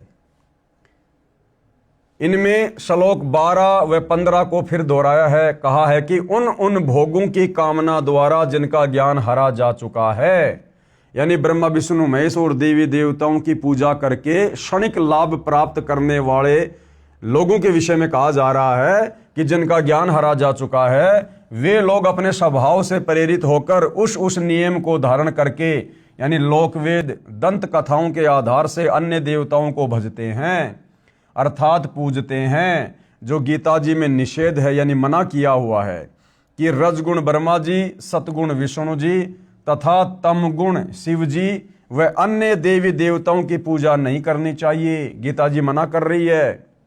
वे लोक वेद के आधार से किसी से सुनकर देवताओं को भजते हैं, पूजते हैं। वे देवताओं की पूजा शास्त्र विधि रहित यानी मनमाना आचरण करते हैं, जिसको गीता अध्याय 16 श्लोक 23 और 24 में व्यर्थ साधना कहा है। उसी के विषय में गीता अध्याय 17 श्लोक 1 में अर्जुन ने प्रश्न किया है कि हे कृष्ण, जो व्यक्ति शास्त्र विधि को त्याग कर अपनी इच्छा से अन्य देवताओं का पूजन करते हैं, उनकी निष्ठा कैसी है, उनकी भावना कैसी है, उनका स्वभाव कैसा है। जो शास्त्र विधि को त्याग कर यानी गीता और वेदों के विपरीत जो इन देवी देवताओं की भक्ति करते हैं, पूजा पाठ करते हैं, मुझे उनके स्वभाव के विषय में बताओ। तो भैया देवी देवताओं के पुजारियों के स्वभाव के विषय में क्या कहा जा रहा है, यानी उनकी स्थिति राजसी है या सात्विक है या तामसी है, कौन सी कैटेगरी में है वो। भावार्थ है कि जो श्री ब्रह्मा जी रजगुण, श्री विष्णु जी सतगुण तथा श्री शिव जी तमगुण व अन्य देवताओं की पूजा करते हैं, जो वर्तमान में पूरा हिंदू समाज कर रहा है, वह पूजा है तो शास्त्र विधि रहित यानी शास्त्रों के विरुद्ध है। परंतु जो अन्य देवताओं की जो न करने योग्य अकर्तव्य पूजा करते हैं, वे स्वभाव से कैसे होते हैं। तो गीता ज्ञान देने वाले ने गीता अध्याय 17 श्लोक 2 और 6 में ऊपर स्पष्ट कर दिया है कि जो सात्विक श्रद्धा वाले यानी अच्छे इंसान हैं, वे तो केवल देवताओं की पूजा करते हैं। अन्य जो राजसी स्वभाव के हैं, वे राक्षसों व यक्ष की पूजा करते हैं, और जो तामसी श्रद्धा में यानी स्वभाव के हैं, वे प्रेत और भूतों की पूजा करते हैं। ध्यान रहे कि श्राद्ध करना, पिंडदान करना, अस्थियों को गंगा में पंडित द्वारा जल प्रवाह करने की क्रिया, 13वीं क्रिया, बरसी क्रिया, ये सब कर्मकांड कहलाता है, जो गीता जी में निषेध है यानी मना है। वेदों में इसे मूर्ख साधना कहा है, और ये प्रमाण कहां पर है। मार्कंडे पुराण में रोचे ऋषि की उत्पत्ति अध्याय में जो हमने पहले भी पढ़ा था, रुचि ऋषि ने ब्रह्मचर्य का पालन करते हुए एकांत में रहकर वेदों अनुसार भक्ति की। जब वे 40 वर्ष के हो गए तो उसके पूर्वज आकाश में दिखाई दिए। वे रुचि ऋषि से बोले, पिताजी, दादाजी, दूसरा दादाजी, तीसरा दादाजी, जो ब्राह्मण यानी ऋषि थे, वे कर्मकांड किया करते थे, जिस कारण से उनकी गति नहीं हुई। वे प्रेत पितृ योनि में कष्ट उठा रहे थे। अब बताओ भाई और बहनों, रुचि ऋषि के पूर्वज जो वेदों को पढ़ा करते थे, ब्राह्मण थे, संस्कृत के ज्ञाता थे, लेकिन साधना वेदों के विपरीत किया करते थे, जिस कारण से मरने के बाद उनको भी प्रेत योनि प्राप्त हुई, उनको भी भूत योनि प्राप्त हुई। ये तो सतयुग त्रेता की बातें हैं। और वर्तमान में हम हिंदू समाज से जुड़े भाई बहन क्या कर रहे हैं। हम तो 2 कोडी की साधना भी नहीं कर रहे, 2 कोडी की साधना भी हमें तो पता ही नहीं गीता क्या कह रही है, वेद क्या कह रहे हैं। तो सोचो भाई और बहनों, यदि सतगुरु रामपाल जी की सत भक्ति समय रहते ग्रहण नहीं करी तो आने वाले समय में भविष्य क्या होगा। वे प्रेत पितृ योनि में कष्ट उठा रहे हैं। उन्होंने शास्त्र विधि त्याग कर मनमाना आचरण करके जीवन नष्ट किया था, रुचि ऋषि के पूर्वजों ने। वे मां दुखी थे। उन्होंने रुचि ऋषि से कहा, बेटा तूने विवाह क्यों नहीं किया, हमारे श्राद्ध आदि क्रिया यानी कर्मकांड क्यों नहीं किए? क्योंकि वो प्रेत बनकर, भूत बनकर भूखे मर रहे थे, जो वेदों को पढ़ा करते थे लेकिन साधना वेदों के विपरीत किया करते थे। उनकी गति नहीं हुई, वो प्रेत और पितर की योनियों में कष्ट उठा रहे थे। तो वो अपने उस रुचि को दिखाई दिए और कहा कि हम महादुखी हैं, भूखे मर रहे हैं। भाई तूने शादी क्यों नहीं करवाई? तूने हमारे श्राद्ध क्यों नहीं निकलवाए? हमारे श्राद्ध आदि क्रिया यानी कर्मकांड क्यों नहीं किया? रुचि ऋषि ने उत्तर दिया कि हे पितामहो, यानी हे मेरे पूर्वजों, वेदों में तो कर्मकांड को अविद्या यानी मूर्खों की साधना कहा है, फिर आप मुझे क्यों ऐसा करने को कह रहे हो? वो पितर बोले, बेटा रुचि, ये सत्य है कि कर्म कांड को वेदों में अविद्या कहा है, यानी श्राद्ध निकालना, ये पितृ पूजा करना, 13वीं 12वीं करना, अस्थियां गंगा में डालना, ये मूर्खों की साधना है। और आप जो साधना कर रहे हो ना, ये मोक्ष मार्ग है। लेकिन हम महाकष्ट में हैं, लेकिन वो अपने स्वार्थ के लिए उस रुचि ऋषि को भ्रमित करने की कुचेष्टा कर रहे हैं। रुचि ऋषि के पूर्वजों को, जो पितर और भूत बने हुए थे, उनको पता है इस बात का कि ये कर्मकांड करना, श्राद्ध निकालना, मरने के बाद में दुनिया भर के कर्मकांड करना, ये सब अविद्या है। वेदों में इसे मूर्खों की साधना कहा है, नहीं करने चाहिए। लेकिन उसके बावजूद भी वो अपने स्वार्थ में आकर, क्योंकि भूत बन के भूखे मर रहे थे, दुर्गति हो रही थी, उनके कष्ट उठा रहे थे, उस बेचारे रुचि को उन्होंने भ्रमित कर दिया तरह तरह की बातें करके। और जो रुचि ऋषि वेदों के अनुसार साधना कर रहा था, उसे उस साधना से हटवा दिया। हम महाकष्ट में हैं, हमारी गति कर, यानी विवाह करवा, हमारे पिंडदान आदि कर्म करके भूत जूनी से पीछा छुड़ा। वे स्वयं तो शास्त्र विधि त्याग कर मनमाना आचरण करके, कर्मकांड करके प्रेत बने थे। अपने बच्चे रुचि को, जो शास्त्रोक्त भक्ति कर रहा था, जो वेदों के अनुसार भक्ति पर लगा हुआ था, सत्य साधना छुड़वा कर नरक का भागी बना दिया। रुचि ऋषि ने विवाह कराया, फिर कर्मकांड किया, फिर वह भी भूत बना। पिंड दान करने से भूत जूनी छूट जाती है, उसके बाद जीव पशु पक्षी आदि की योनि प्राप्त करता है। क्या खाक गति कराई? अब उस रुचि ऋषि ने अपने पूर्वजों की बातों में आकर जो शास्त्र विधि अनुसार साधना कर रहा था, उसने वो छोड़ दी और अपने उन पूर्वजों का अपनी शादी करवाकर उसने श्राद्ध कर्म करना शुरू कर दिया। और अंत में मरने के बाद में वो रुचि ऋषि भी अपने पूर्वजों के पास चला गया, क्योंकि गीता जी अध्याय 9 श्लोक नंबर 25 हमें यही तो समझा रही है कि भैया पितृ पूजने वाले पितरों के पास जाएंगे, भूत पूजने वाले भूत बनेंगे, और देवताओं की पूजा करने वाले देवताओं के लोक में जाएंगे। तो गति कहां से हुई? तो अंत में रुचि ऋषि ने भी अपनी दुर्गति करवाई, जो बेचारा शास्त्रों के अनुसार सत भक्ति पर लगा हुआ था। और फिर गुरुदेव कहते हैं कि मान लो रुचि ऋषि ने वो शास्त्र विधि वाली साधना त्याग कर अपने पूर्वजों के बहकावे में आकर डर के मारे उसने शादी करवा कर और वो पाखंड वाली साधना शुरू कर दी, भूत पूजा शुरू कर दी, श्राद्ध निकालने शुरू कर दिए। अब गुरुदेव कह रहे हैं कि पिंड दान करने से उसके पूर्वजों की भूत योनि तो छूट गई, क्योंकि पिंड दान करने से भूत योनि छूट जाती है। लेकिन गति कहां हुई? वो भूत योनि यदि उसके पूर्वजों की छूट गई तो अगली योनि उनको गधे की मिल जाएगी, सुअर की मिल जाएगी, कुत्ते की मिल जाएगी, गंदी नाली के कीड़ों की मिल जाएगी, क्योंकि लक 84 भोगनी पड़ेगी। तो कहां उनकी मुक्ति हुई? वो कष्ट तो ज्यों का त्यों। अगर भूत योनि का कष्ट छूट गया तो गधे की योनि में कष्ट उठाएगा, किसी कुम्हार के नीचे आएगा, 2.5 मन का बोरा सारा दिन उसकी कमर पर रहेगा, नहीं चलेगा तो डंडे खाएगा, कमर पे जख्म हो जाएगा और जख्म को फिर कौवा नोच नोच के खाएगा। तो दुर्गति तो ज्यों की त्यों।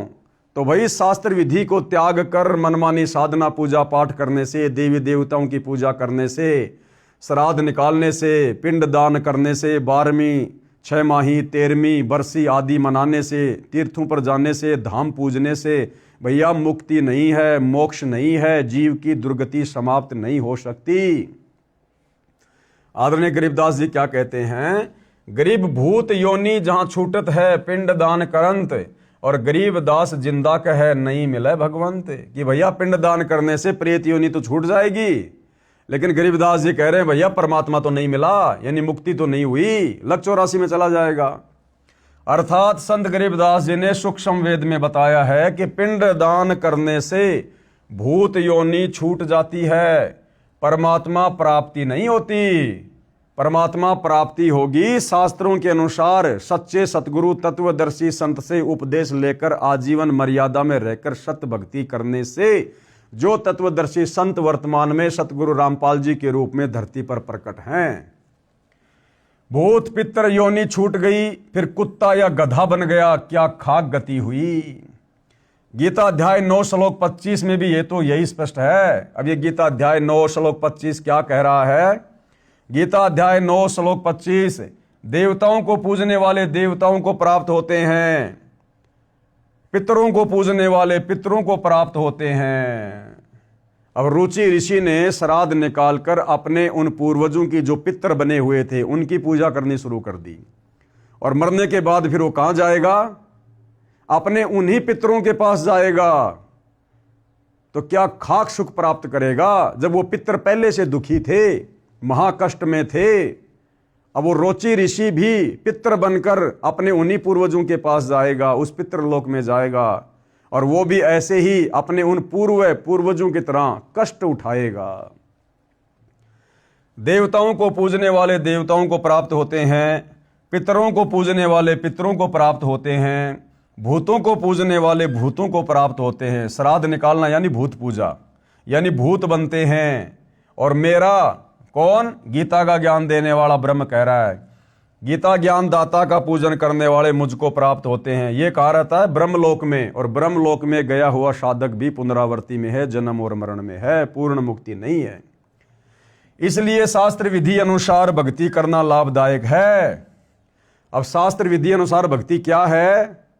चारों वेद और गीता जी के अनुसार, और पांचवा वेद जो सूक्ष्म वेद है, जिस सूक्ष्म वेद का ज्ञान सतलोक से चलकर स्वयं वो परम अक्षर ब्रह्म सत्य पुरुष कबीर देव धरती पर तत्वदर्शी संत की भूमिका करके समझाता है, उसके मार्गदर्शन में उन्हें गुरु धारण करके यदि आजीवन सत भक्ति की जाए तो भाइयों और बहनों हमें पूर्ण मुक्ति प्राप्त होगी।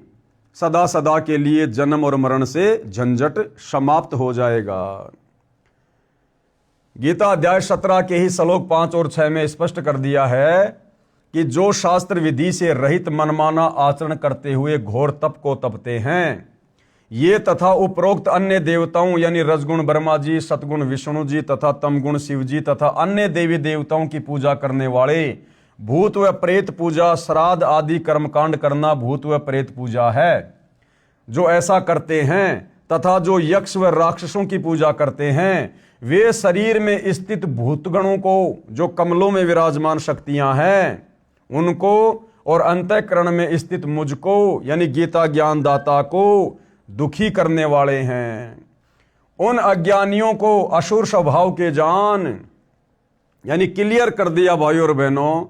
इस पूरी पृथ्वी पर वर्तमान में जो व्यक्ति सतगुरु रामपाल जी को सतगुरु धारण करके पांचवें वेद सूक्ष्म वेद के अनुसार भक्ति साधना नहीं कर रहा है, वो व्यक्ति अन्य चाहे कोई भी पूजा पाठ कर रहा है, चाहे ब्रह्मा विष्णु महेश की, चाहे काल ब्रह्म की, चाहे दुर्गा की, चाहे देवी देवताओं की, वो कोई भी भक्ति कर रहा है, वो व्यक्ति असुर स्वभाव को धारण किया हुआ मनुष्यों में नीच दूषित कर्म करने वाला मूर्ख व्यक्ति है।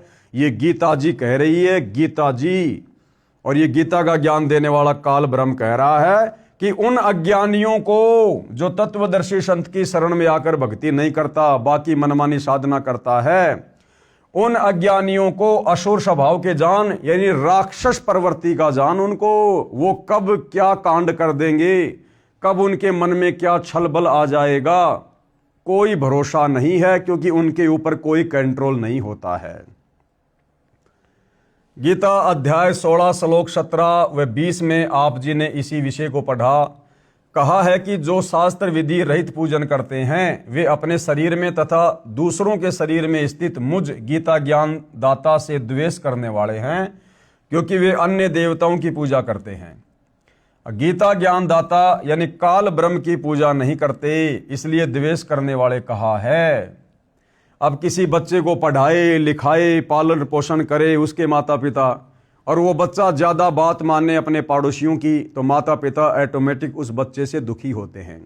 तो इसी प्रकार इस 21 ब्रह्मांड का पिता, 21 ब्रह्मांड का जनक, यहाँ का नकली भगवान ये काल ब्रह्म है। और काल ब्रह्म के अंतर्गत हम जितने भी प्राणी हैं, यदि हम उसकी भक्ति साधना नहीं करते हैं और बाकी अन्य देवी देवताओं की भक्ति करते हैं, तो हम उस काल ब्रह्म को दुखी कर रहे हैं, हम उससे द्वेष करने वालों की श्रेणी में हैं। उन द्वेष करने वाले यानी श्री ब्रह्मा जी रजगुण, श्री विष्णु जी सतगुण तथा श्री शिव जी तमगुण, जो काल ब्रह्म की 3 प्रधान शक्तियां हैं, तथा अन्य देवी देवताओं की पूजा करने वाले पापाचारी क्रूर कर्मी नराधमों को यानी मनुष्य में नीच उन व्यक्तियों को मैं बार बार आसुरी योनियों में डालता हूं, यानी नरक में डालता हूं, 84 में डालता हूं। तो देख लो भाइयों और बहनों, ये पवित्र गीता जी, ये पवित्र शास्त्र देवी देवताओं की पूजा करने वालों के विषय में, ब्रह्मा विष्णु महेश की पूजा करने वालों के विषय में क्या दिशा निर्देश दे रहा है।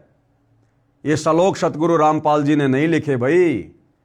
कोई ये सोचे कि भाई ये तो संत रामपाल जी ने अपनी तरफ से लिख दिए होंगे। भैया गीता मार्केट में मिलती है, या गीता प्रेस गोरखपुर से ले आओ, किसी भी धार्मिक पुस्तकों वाली दुकान से ले आओ, और गीता जी को आंखों के सामने रखो, और जो श्लोक जो अध्याय सतगुरु रामपाल जी बता रहे हैं एज इट इज, ऐसा का ऐसा उस गीता में लिखा हुआ मिलेगा। उसके बाद तो आप लोगों ने विश्वास करना चाहिए कि हम किस दिशा में जा रहे हैं।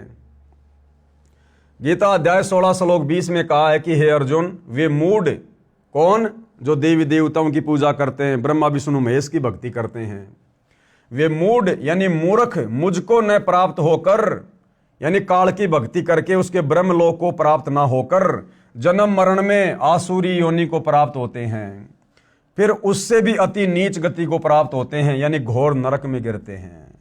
उपरोक्त गीता के प्रकरण को समझने के लिए यानी प्रमाण के लिए कृपया पढ़ें और आंखों देखें उपरोक्त श्लोकों की फोटोकॉपियां, जो श्रीमद् भगवद गीता पदछेद अन्वय से है। ये गीता प्रेस गोरखपुर से प्रकाशित गीता है, जिसका नाम है गीता पदछेद अन्वय।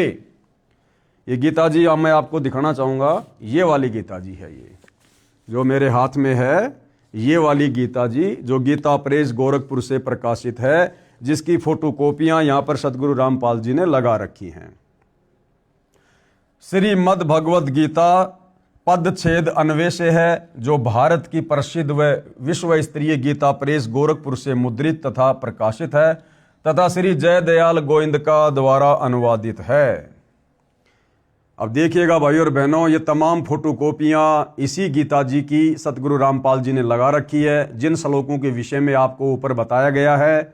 अब आप जब अपनी आंखों से देखेंगे तो आप भाई बहनों को विश्वास होगा कि वास्तव में हमारे धर्म की पवित्र पुस्तकें भक्ति और भगवान के विषय में क्या दिशा निर्देश दे रही हैं, और हमारे जितने भी आचार्य शंकराचार्य धर्मगुरु हैं, इन लोगों ने अपनी अज्ञानता के चलते इन धर्मशास्त्रों को तत्वदर्शी संत के तत्व ज्ञान के अभाव में अच्छे से ना समझकर आम समाज में क्या शास्त्र विरुद्ध घटिया साधना प्रचलित करवा दी है।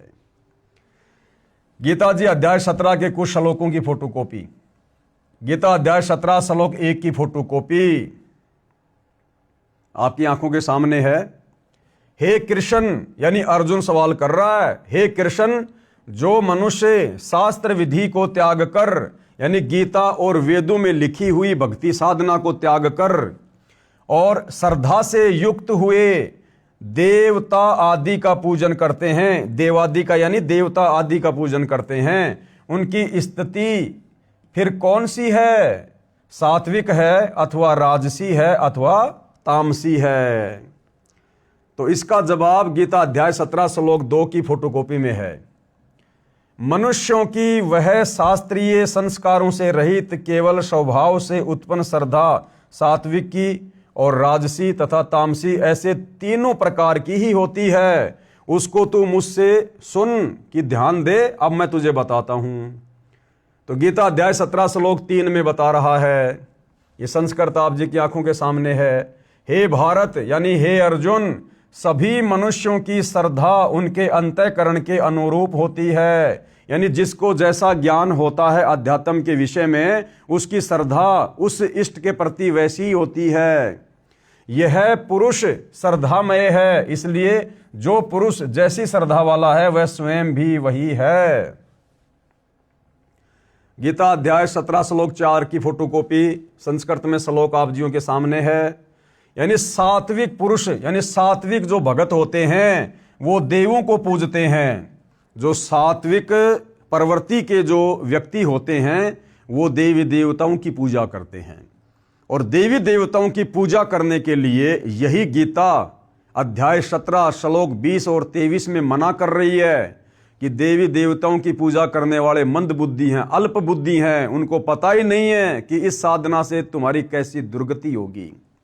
तो जो सात्विक लोग होते हैं वो देवी देवताओं की पूजा करते हैं, और जो राजसी पुरुष होते हैं यक्ष और राक्षसों को, तथा अन्य जो तामस होते हैं, जो तामसी प्रवृत्ति के होते हैं, वे प्रेत और भूत गणों को पूजते हैं। विशेषकर शंकर जी को पूजने वाले तामसी प्रवृत्ति के लोग होते हैं। तो इन सब की अंत में दुर्गति होती है, इनका मोक्ष नहीं होता है, क्योंकि ये सारी की सारी साधना वेदों के विरुद्ध है, गीता के विरुद्ध है। अब गीता अध्याय 17 श्लोक 5 की फोटोकॉपी। अब ये काल ब्रह्म क्या कह रहा है कि इस प्रकार की आदि अधूरी ओछी साधना करने के चलते फिर अंत में उनके साथ में क्या बनती है, मैं उनको किन किन योनियों में डालता हूं। संस्कृत में श्लोक आप जी के सामने है। जो मनुष्य शास्त्र विधि से रहित केवल मन कल्पित घोर तप को तपते हैं, यानी गीता और वेदों के विरुद्ध मनमानी भक्ति साधना करते हैं। जैसे हमारे वर्तमान के धर्म गुरु अपने भक्तों को सलाह देते हैं, भैया बाबा श्याम जी की पैदल यात्रा में जाना चाहिए, बाबा रामदेव की पैदल यात्रा करनी चाहिए। तो ये पैदल यात्रा करना घोर तप करना, अपने शरीर में विराजमान देवी देवताओं को, इस काल ब्रह्म को दुखी करना। इसके अलावा मनमाना आचरण, मनमाने नामों का जाप करवाते हैं। राधे राधे श्याम मिला दे, हरे रामा हरे कृष्णा, राम राम सीताराम, जय जय राम, ओम नमो वासुदेव, ओम नमो भागवते वासुदेव, जय गणेश देवा। यानी ये दुनिया भर के जो नाम मंत्र हैं इन्होंने बना रखे हैं, ये मन कल्पित मनमाना आचरण है। गीता और चारों वेदों में कहीं भी राधे राधे श्याम मिला दे, राम राम जय जय राम, श्री राम की पूजा, श्री कृष्ण की पूजा, बुद्ध की पूजा, अन्य अवतारों की पूजा, ब्रह्मा विष्णु महेश की पूजा, देवी देवताओं की पूजा बिल्कुल मना है।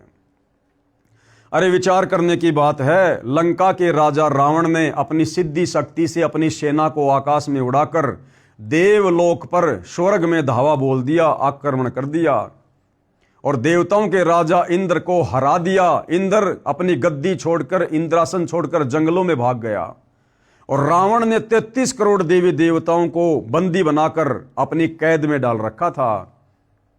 जिन देवी देवताओं की हमारे से हमारे धर्मगुरु पूजा करवाते हैं, जब वो देवी देवता बेचारे खुद ही लाचार और बेबस पड़े हुए थे रावण की जेल में, उनकी भक्ति साधना करने से हमें भला कैसे मुक्ति मिलेगी।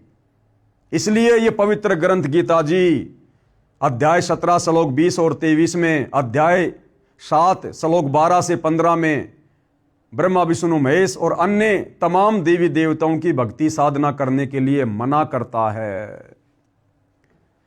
जो मनुष्य शास्त्र विधि से रहित केवल मन कल्पित घोर तप को तपते हैं, दंभ और अहंकार से युक्त एवं कामना, आसक्त और बल के अभिमान से भी युक्त हैं, यानी हर प्रकार से उनमें मान बढ़ाई, राग द्वेष ईर्ष्या अहंकार समाया हुआ होता है।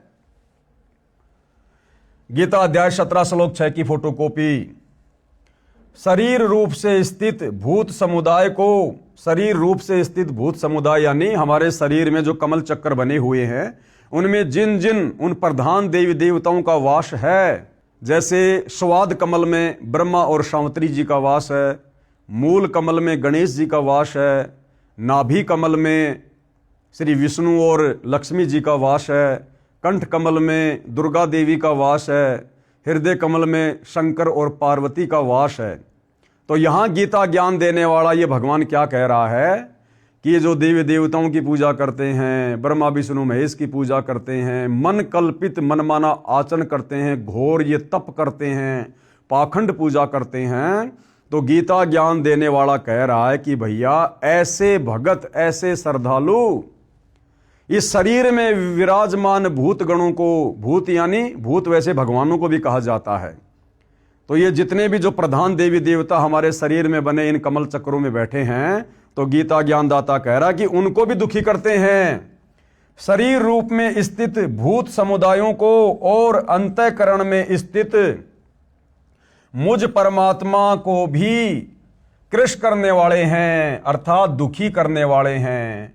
उन अज्ञानियों को तू आसुर स्वभाव वाले जान, यानी उन अज्ञानियों को, उन मंद बुद्धियों को जो ये पाखंड पूजा करते हैं, गीता वेदों की विपरीत पूजा करते हैं, मन माने मंत्रों का जाप करते हैं, घोर तप करते हैं, कहते हैं तू उनको आसुर यानी राक्षस स्वभाव के जान। राक्षस स्वभाव के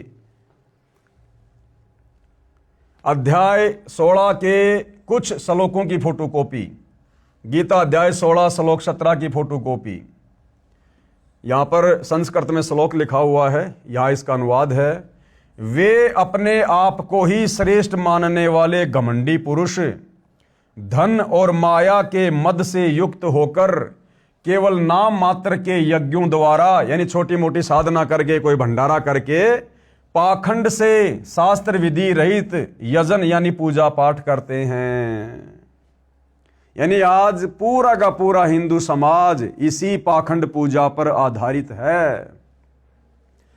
गीता अध्याय 16 श्लोक 18 की फोटोकॉपी, संस्कृत में श्लोक आप जियों के सामने है। अहंकार, बल, घमंड, कामना और क्रोध आदि के प्रायण यानी वशीभूत होकर और दूसरों की निंदा करने वाले पुरुष यानी वो भगत अपने और दूसरों के शरीर में स्थित मुझ अंतर्यामी से द्वेष करने वाले हैं। ये काल कह रहा है कि इन देवी देवताओं की पूजा करने वाले पाखंड, अहंकार और घमंड से युक्त ये क्या करते हैं, ये मुझसे द्वेष करने वाले हैं, यानी ये मेरी भक्ति भी नहीं करते, ओम नाम की भक्ति भी नहीं करते, और ही पाखंड पूजाओं में, घटिया साधनाओं में लगे रहते हैं। गीता जी अध्याय 16 श्लोक 19 की फोटोकॉपी, संस्कृत में श्लोक आप जियों के सामने है। अब ये काल ब्रह्म गीता का ज्ञान देने वाला भगवान क्या कह रहा है, ऐसे भक्तों के विषय में, ऐसे साधकों के विषय में जो मनमानी भक्ति करते हैं, घोर तप को तपते हैं, देवी देवताओं की पूजा करते हैं, ब्रह्मा विष्णु महेश की पूजा करते हैं, तीर्थों पर जाते हैं, धामों पर जाते हैं, पैदल यात्रा करते हैं, मंदिर, मस्जिद, चर्च, गुरुद्वारों में जाते हैं, उनके विषय में क्या कहा जा रहा है कि उन द्वेष करने वाले पापाचारी, यानी वो हर प्रकार का पाप भी करते हैं, मुर्गी मार के वो खा जाएं, किसी भी प्रकार का मांस मटन वो खा लेते हैं, शराब वो पी लेते हैं, बीड़ी, सिगरेट, गुटखा, जर्दा, तमाकू, हुक्का, हर प्रकार का नशा वो करते हैं, इसलिए उनको पापाचारी भी कहा है। उन द्वेष करने वाले पापाचारी और क्रूर कर्मी यानी घोर से घोर निंदनीय कर्म करने वाले नराधमों को, नराधमों यानी मनुष्यों में नीच व्यक्तियों को मैं कौन, ये गीता का ज्ञान देने वाला भगवान संसार में बार बार आसुरी योनियों में ही डालता हूं, भूत प्रेत की योनियों में डालता हूं, भूत प्रेत की योनियों में। गीता अध्याय 16 श्लोक 20 की फोटोकॉपी, फिर आगे क्या कह रहा है ये गीता का ज्ञान देने वाला काल ब्रह्म अर्जुन से। हे अर्जुन, वे मूढ़ मुझको न प्राप्त होकर, यानी नीचे देवी देवताओं की पूजा करने वाले, पाखंड पूजा करने वाले, मंदिर, मस्जिद, चर्च, गुरुद्वारों की पूजा करने वाले, हे अर्जुन वे मूढ़ यानी मूर्ख मुझको न प्राप्त होकर ही जन्म जन्म में आसुरी योनियों को प्राप्त होते हैं, भूत प्रेत और पितर बनकर कष्ट भोगते हैं, उससे भी अति नीच गति को प्राप्त होते हैं, अर्थात घोर नरक में पड़ते हैं। देख लो भाइयों और बहनों, जो साधना हमारे पूर्वज सदियों से करते आ रहे थे तत्व ज्ञान के अभाव में, जो साधना कर करके हमारे बड़े बड़े धर्मगुरु ऋषि मुनि अपना शरीर छोड़ने के बाद दुर्गति को प्राप्त हुए, तो विचार करो भाइयों और बहनों, इस पवित्र ग्रंथ गीता जी के अनुसार यदि हम शास्त्र विधि को त्याग के मनमाना आचरण करेंगे, देखा देखी दंत कथा वाली लोक वेद वाली भक्ति करेंगे, आंख बंद करके भक्ति करेंगे, तत्वदर्शी संत की सुसंगति में आकर उनसे उपदेश लेकर भक्ति नहीं करेंगे, तो आप और हमारे साथ भी फिर अंत समय में यही बनेगी। हमें भी आसुरी योनियों में जाना पड़ेगा, भूत प्रेत बनना पड़ेगा और फिर नरक भी भोगना पड़ेगा। अब गीता अध्याय 16 श्लोक 23 क्या कह रहा है कि ये जो तमाम प्रकार की पूजा पाठ जो लोग कर रहे हैं, जिनका शास्त्रों में कहीं कोई उल्लेख नहीं है, जो शास्त्र विधि रहित भक्ति साधना है, कहते हैं ये तो मनमाना आचरण है, मनमाना आचरण। और गीता अध्याय 16 श्लोक 23 में गीता का ज्ञान देने वाला ये भगवान काल ब्रह्म क्या कह रहा है? जो पुरुष शास्त्र विधि को त्याग कर अपनी इच्छा से मनमाना आचरण करता है, वह नए सिद्धि को प्राप्त होता है। यानी उस भक्ति से उसको कोई सिद्धि नहीं होगी, कोई लाभ नहीं होगा, कोई कार्य सिद्ध नहीं होगा, न उसकी कोई परम गति होगी और ना उसको किसी प्रकार का सुख मिलेगा, क्योंकि उसका जन्म मरण का रोग समाप्त नहीं होगा। और जन्म मरण समाप्त नहीं हुआ तो बार बार जन्म लेगा, कभी पशु का, कभी पक्षी का, कभी मनुष्य का, कभी नरक में जाएगा। तो वो कभी भी सुखी नहीं हो सकता जो जन्म और मरण में है। आगे गीता अध्याय 16 श्लोक 24 में क्या कहा जा रहा है कि भैया फिर इसका क्या उपाय है, फिर भक्ति साधना कैसे करें, किस चीज को आधार माने कि क्या भक्ति सही है, क्या भक्ति गलत है। इससे तेरे लिए इस कर्तव्य और अकर्तव्य की व्यवस्था में, यानी कौन सी भक्ति करनी चाहिए, कौन सी भक्ति नहीं करनी चाहिए, अर्जुन इस व्यवस्था में तेरे लिए शास्त्र ही प्रमाण है। और हिंदू धर्म के मुख्य शास्त्र हैं चारों वेद और गीता। और जो व्यक्ति गीता और चारों वेदों के अनुसार बताई साधना नहीं करता है, वो मनमाना आचरण कर रहा है। ऐसा जानकर तू शास्त्र विधि से नियत कर्म करने योग्य है, अर्थात तेरे को शास्त्र विधि अनुसार ही भक्ति साधना करनी चाहिए। मनमाना आचरण करके दुर्गति को प्राप्त नहीं होना चाहिए। गीता जी अध्याय 7 श्लोक 12 की फोटोकॉपी संस्कृत में श्लोक आप जियों के सामने है। और भी जो सत्व गुण से उत्पन्न होने वाले भाव हैं और जो रजोगुण से उत्पन्न होने वाले भाव हैं, उनको तू मुझसे ही होने वाला जान। अब ध्यान से पढ़ना भाइयों और बहनों। अब ये गीता का ज्ञान देने वाला भगवान काल ब्रह्म अर्जुन से क्या कह रहा है? और भी जो सत्व गुण से उत्पन्न होने वाले भाव हैं। सतोगुण प्रधान देवता कौन है? श्री विष्णु जी। और रजोगुण प्रधान देवता श्री ब्रह्मा जी और तमोगुण प्रधान देवता श्री शंकर जी। ये काल कह रहा कि इन तीनों देवताओं से उत्पन्न होने वाले जो भी भाव हैं, उनका मुख्य कारण मैं ही हूं। यानी तीनों देवता मेरे अंडर में हैं, ये मेरे बेटे हैं। और इनकी भक्ति से जो थोड़ा बहुत लाभ तुम्हें प्राप्त होता है थोड़े समय के लिए, उसका मूल कारण मैं ही हूं। यानी मेरी साधना करके, तप करके, ओम नाम का जाप करके ये तीनों देवता थोड़ी बहुत शक्ति मेरे से ही प्राप्त करते हैं। इसलिए इन तीनों देवताओं की और अन्य देवी देवताओं की भक्ति करने वाला कभी भी परम सुख और परम शांति को प्राप्त नहीं हो सकता। यानी मूल कारण 21 ब्रह्मांड में, ये 21 ब्रह्मांड का नकली भगवान, गीता का ज्ञान देने वाला भगवान, ये काल ब्रह्म है। बाकी सब इसके नीचे हैं, सब इसके कंट्रोल में हैं, सब इसके अंडर में हैं। इसलिए ये कह रहा कि और भी जो सत्वगुण से, रजोगुण से, तमोगुण से उत्पन्न होने वाले भाव हैं, उन सबको तू मुझसे ही होने वाला जान। यानी ब्रह्मा जी को रजोगुण किसने बनाया? इस काल ब्रह्म ने। विष्णु जी को सतोगुण प्रधान देवता किसने बनाया? इस काल ब्रह्म ने। और शंकर जी को तमोगुण प्रधान देवता किसने बनाया? इस काल ब्रह्म ने। क्यों बनाया? अपने स्वार्थ के लिए बनाया, अपने भोजन के जुगाड़ के लिए बनाया। क्योंकि इसको प्रतिदिन 1 लाख मनुष्य शरीरधारी स्त्री या पुरुषों के सूक्ष्म शरीर से निकली गंध, वासना, वो मैल खाने का श्राप लगा हुआ है। ये स्वयं किसी के सामने प्रकट नहीं होता है, इसका अटल नियम है, विधान है। ये अपने ओरिजिनल रूप में किसी के सामने प्रकट नहीं होता। और अपने भोजन की व्यवस्था इसने अपने तीनों पुत्रों ब्रह्मा विष्णु महेश के माध्यम से करवा रखी है। रजोगुण के प्रभाव से ब्रह्मा जी आप और हमें संतान उत्पन्न करने के लिए विवश करता है। और एक परिवार में बांध के रखता है हमारे को विष्णु जी का शतोगुण, और तमोगुण शंकर जी के माध्यम से फिर ये मन मुटाव करवा कर, लड़ाई झगड़ा करवा कर, द्वेष करवा कर, एक्सीडेंट में या बीमारी में जैसे भी ये अंत में हमारी मृत्यु करवा देता है। और मृत्यु होने के बाद सीधे हम इसके ब्रह्मलोक में जाते हैं एक बार, जहाँ पर इसने तपतशिला बना रखी है, आग की जलती हुई बहुत गर्म टुकड़ी। वहाँ पर हमारे को ये सूक्ष्म शरीर में भूनता है। सूक्ष्म शरीर में जीव मरता नहीं है, लेकिन पीड़ा वर्तमान शरीर से भी कई गुना ज़्यादा होती है। और जीवन भर में हमने जो भी कुछ खाया पिया होता है, अच्छा बुरा, चटपटा, शराब वगैरह, तीखा कड़वा मीठा, मांस मदिरा, वो सारी वासना सूक्ष्म शरीर में जमा होती है। वो सूक्ष्म वासना को ये वहाँ पर गर्म करके छुड़वाता है। जैसे किसी बर्तन के ऊपर मैल जमा हो जाता है, तो बर्तन का मैल साफ करने वाला उसे बहुत तेज आग में रख कर उसको तपाता है, उसके बाद वो मैल छूटता है। तो वहाँ पर ये सूक्ष्म शरीर में आत्मा बड़ी दुखी होती है, बड़ी पीड़ा होती है इसको। इस प्रकार से वो इसका भोजन है। इसलिए भाइयों और बहनों, इसने अपने तीनों पुत्रों ब्रह्मा विष्णु महेश के माध्यम से हमारे को कर्म बंधनों में बांध रखा है, तीनों गुणों में हमारे को जकड़ रखा है।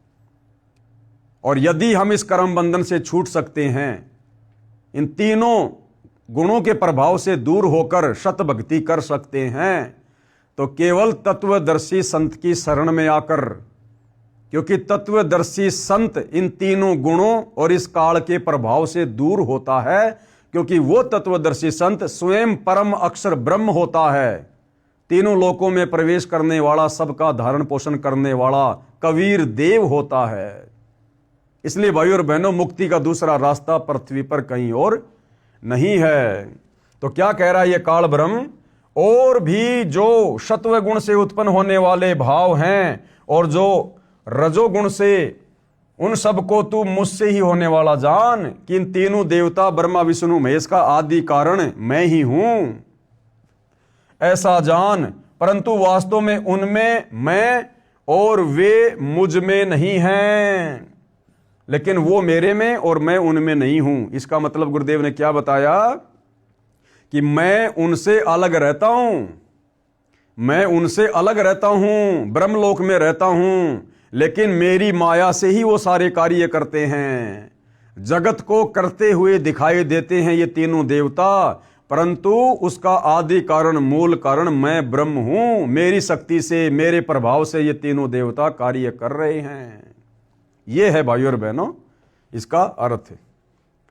विशेष अब पूज्य गुरुदेव भगवान क्या समझाना चाहते हैं?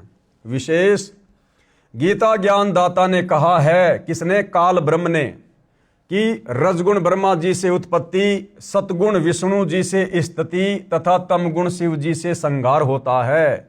ये सब मेरे लिए है, क्योंकि इसको भोजन चाहिए, मेरा आहार बनता रहे। गीता ज्ञान दाता काल है, जो स्वयं गीता अध्याय 11 श्लोक 32 में अपने को काल कहता है। यह श्रापवश 1 लाख मानव को प्रतिदिन खाता है। इसलिए कहा है कि जो रजगुण ब्रह्मा जी, सतगुण विष्णु जी तथा तमगुण शिव जी से हो रहा है, उसका निमित्त मैं हूं, परंतु मैं इनसे यानी ब्रह्मा विष्णु महेश से भिन्न हूं।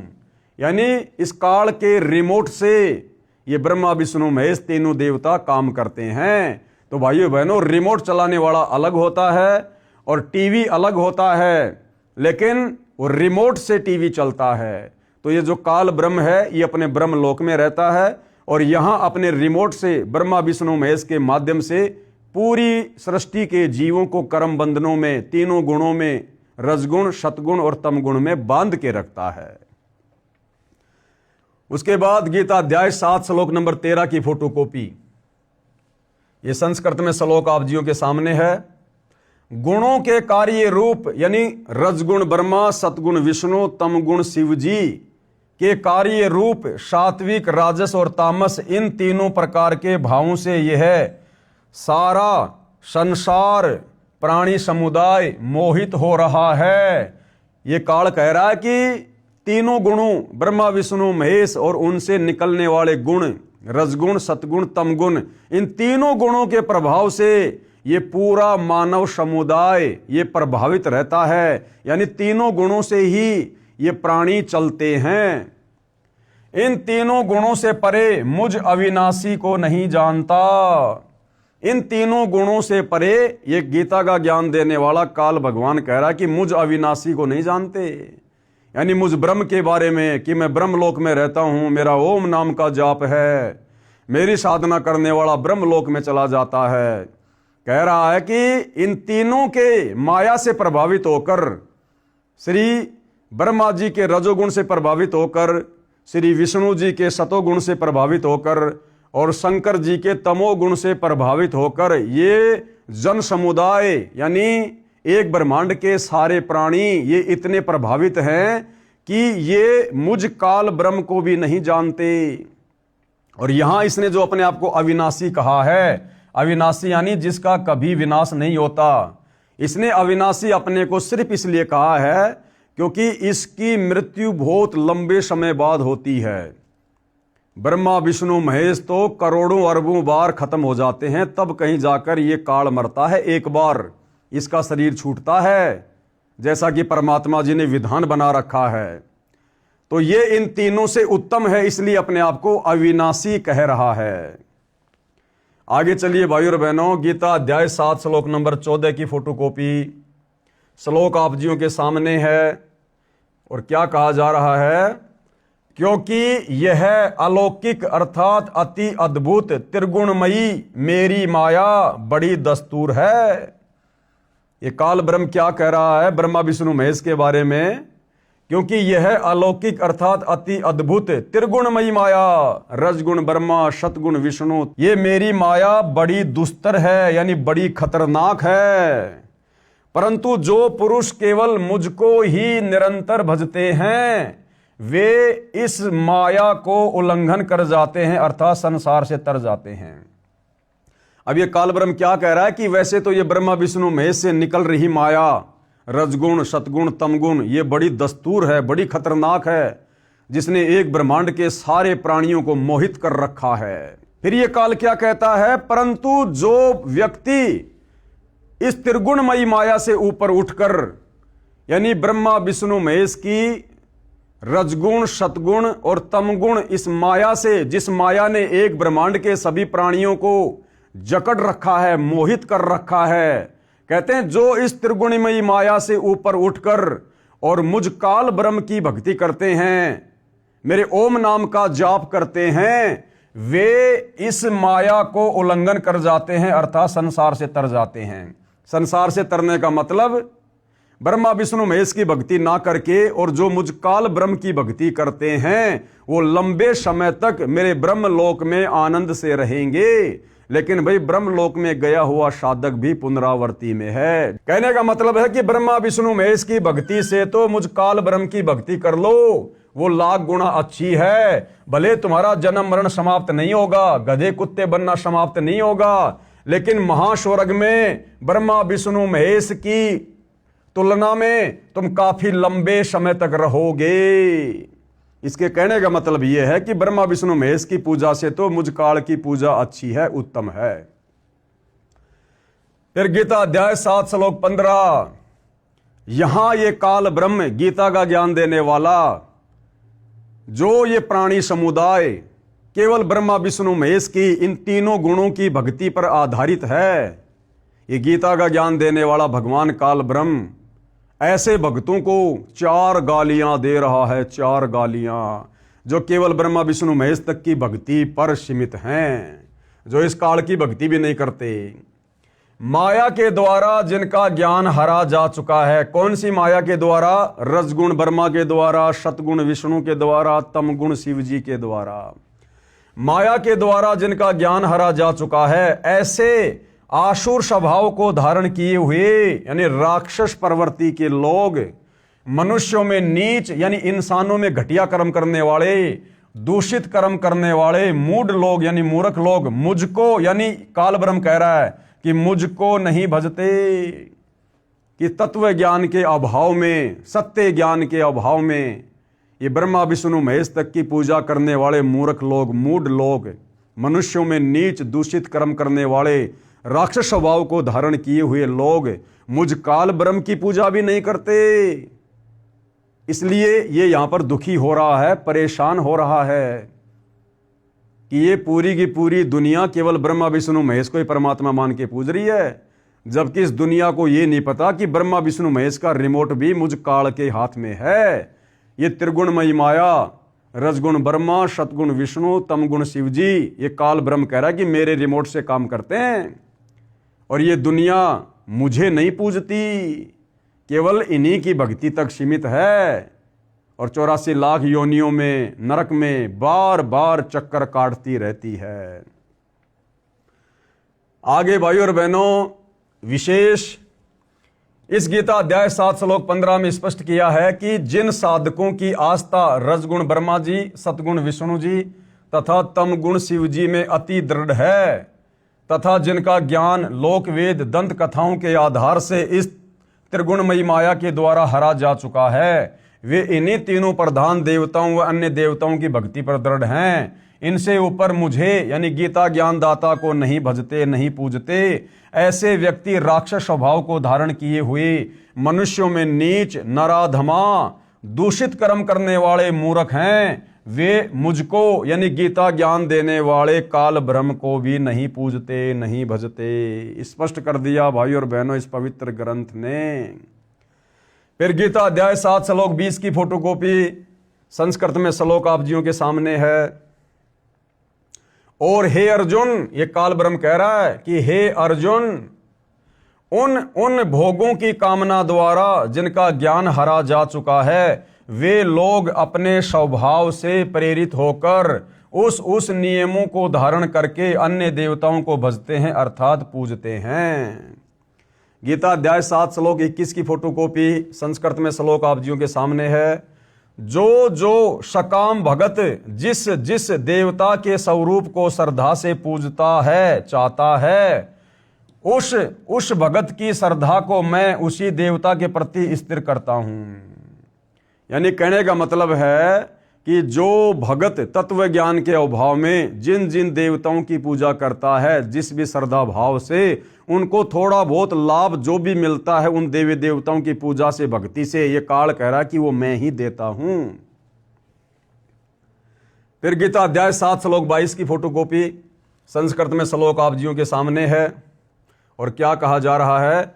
वह पुरुष उस श्रद्धा से युक्त होकर उस देवता का पूजन करता है और उस देवता से मेरे द्वारा ही विधान किए हुए उन इच्छित भोगों को निसंदेह प्राप्त करता है। यानी तत्व ज्ञान के अभाव में, संपूर्ण अध्यात्म की अभाव में जो इस पृथ्वी के प्राणी, स्त्री, पुरुष जो उन देवी देवताओं की भी पूजा करते हैं, तो उन देवी देवताओं से भी जो थोड़ा बहुत लाभ मिलता है, ये काल कहता है कि वो विधान भी मैंने बना रखा है, वो भी मेरी ही शक्ति से वो देवी देवता उनको थोड़ा बहुत कुछ देते हैं।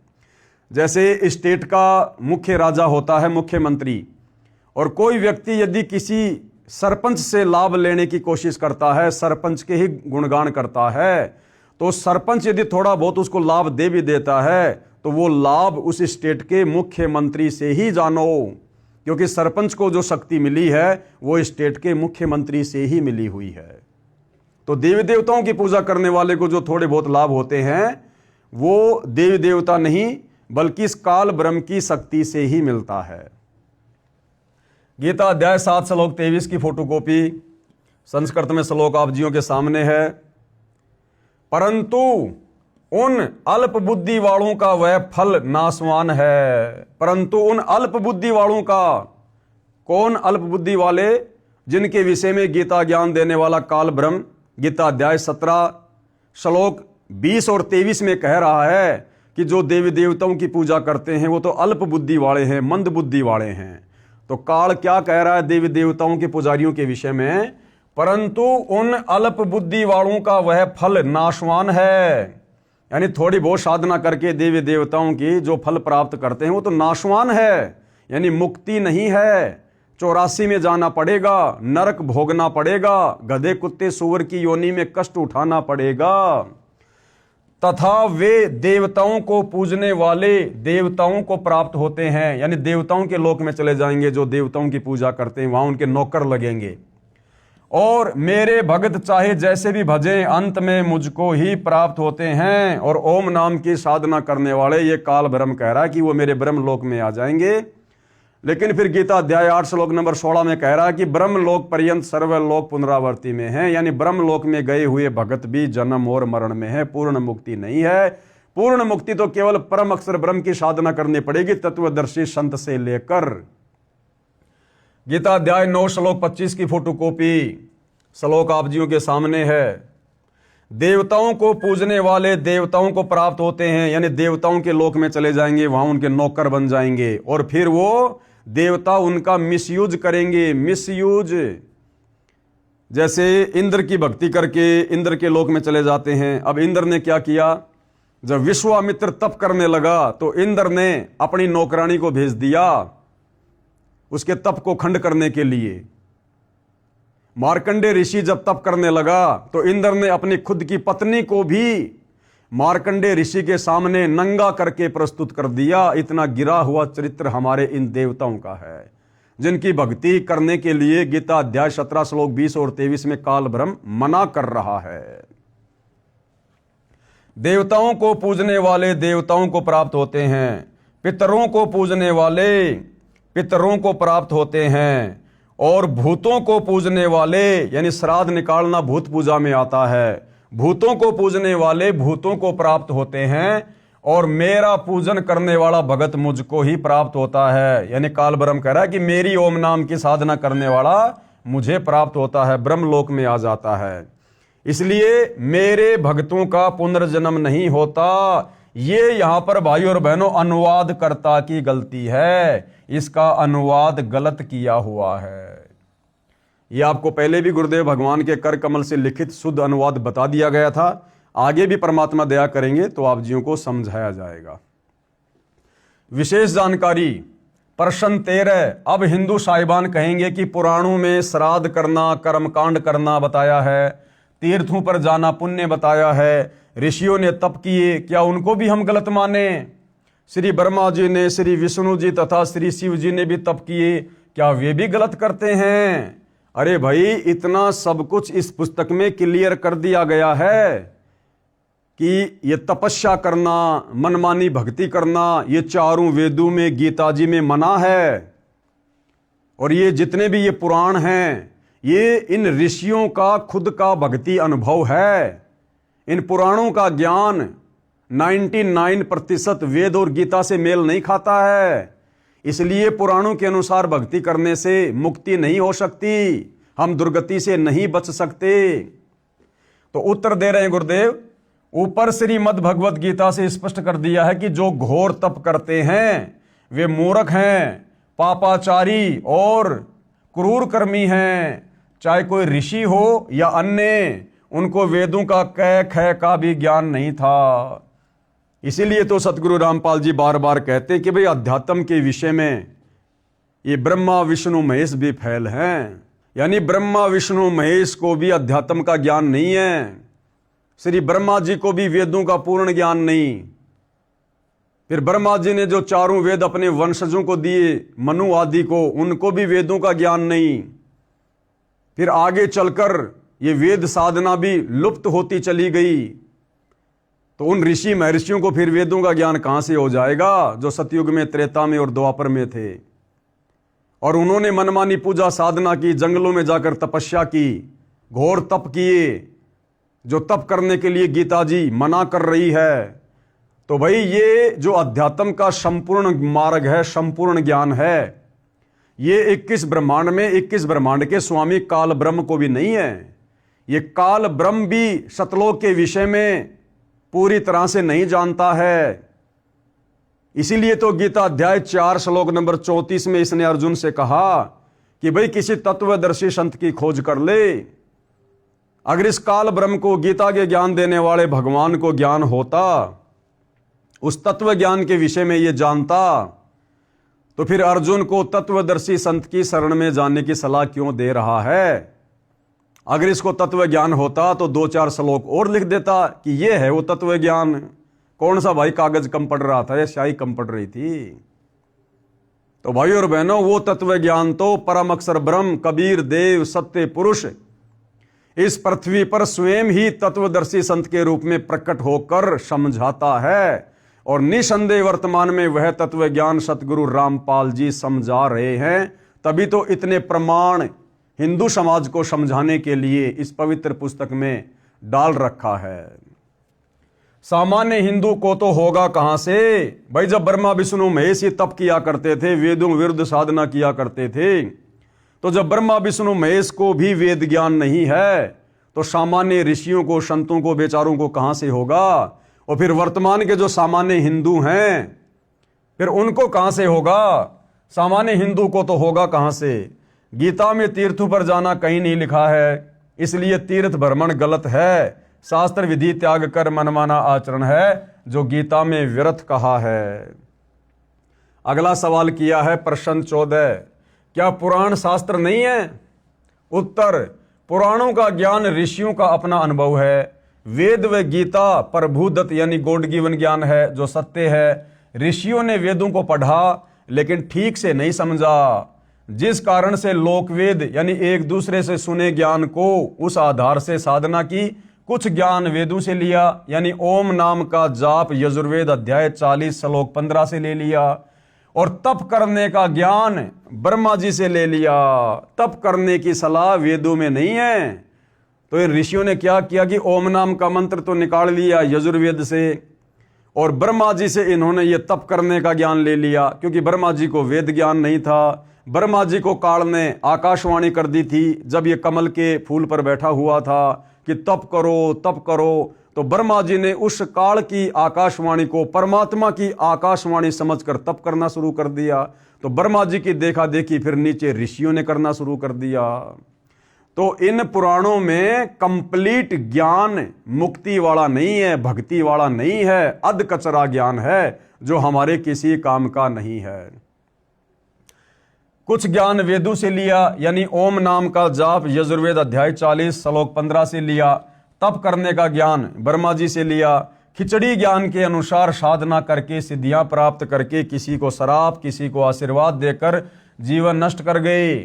गीता में कहा है कि जो मनमाना आचरण यानी शास्त्र विधि त्याग कर साधना करते हैं उनको कोई लाभ नहीं होता, यानी उनकी मुक्ति नहीं होती, जन्म मरण से पीछा नहीं छूटता। जो घोर तप को तपते हैं वे राक्षस स्वभाव के हैं, राक्षस स्वभाव के। अब भाइयों और बहनों, वेदों के विरुद्ध साधना करने वाले साधक, वो चाहे ब्रह्मा विष्णु महेश रहे हों, चाहे देवता रहे हों, चाहे नर और नारायण रहे हों, या फिर हमारे जितने भी साधु संत महात्मा ऋषि मुनि हैं, विश्वामित्र जी, दुर्वासा जी, वशिष्ठ जी, चाहे ये रहे हों, ये सब के सब आसुर स्वभाव को धारण किए हुए ही थे। कभी भी सद्बुद्धि प्राप्त नहीं हो सकती, नीच कर्म करने से पीछे नहीं हट सकते।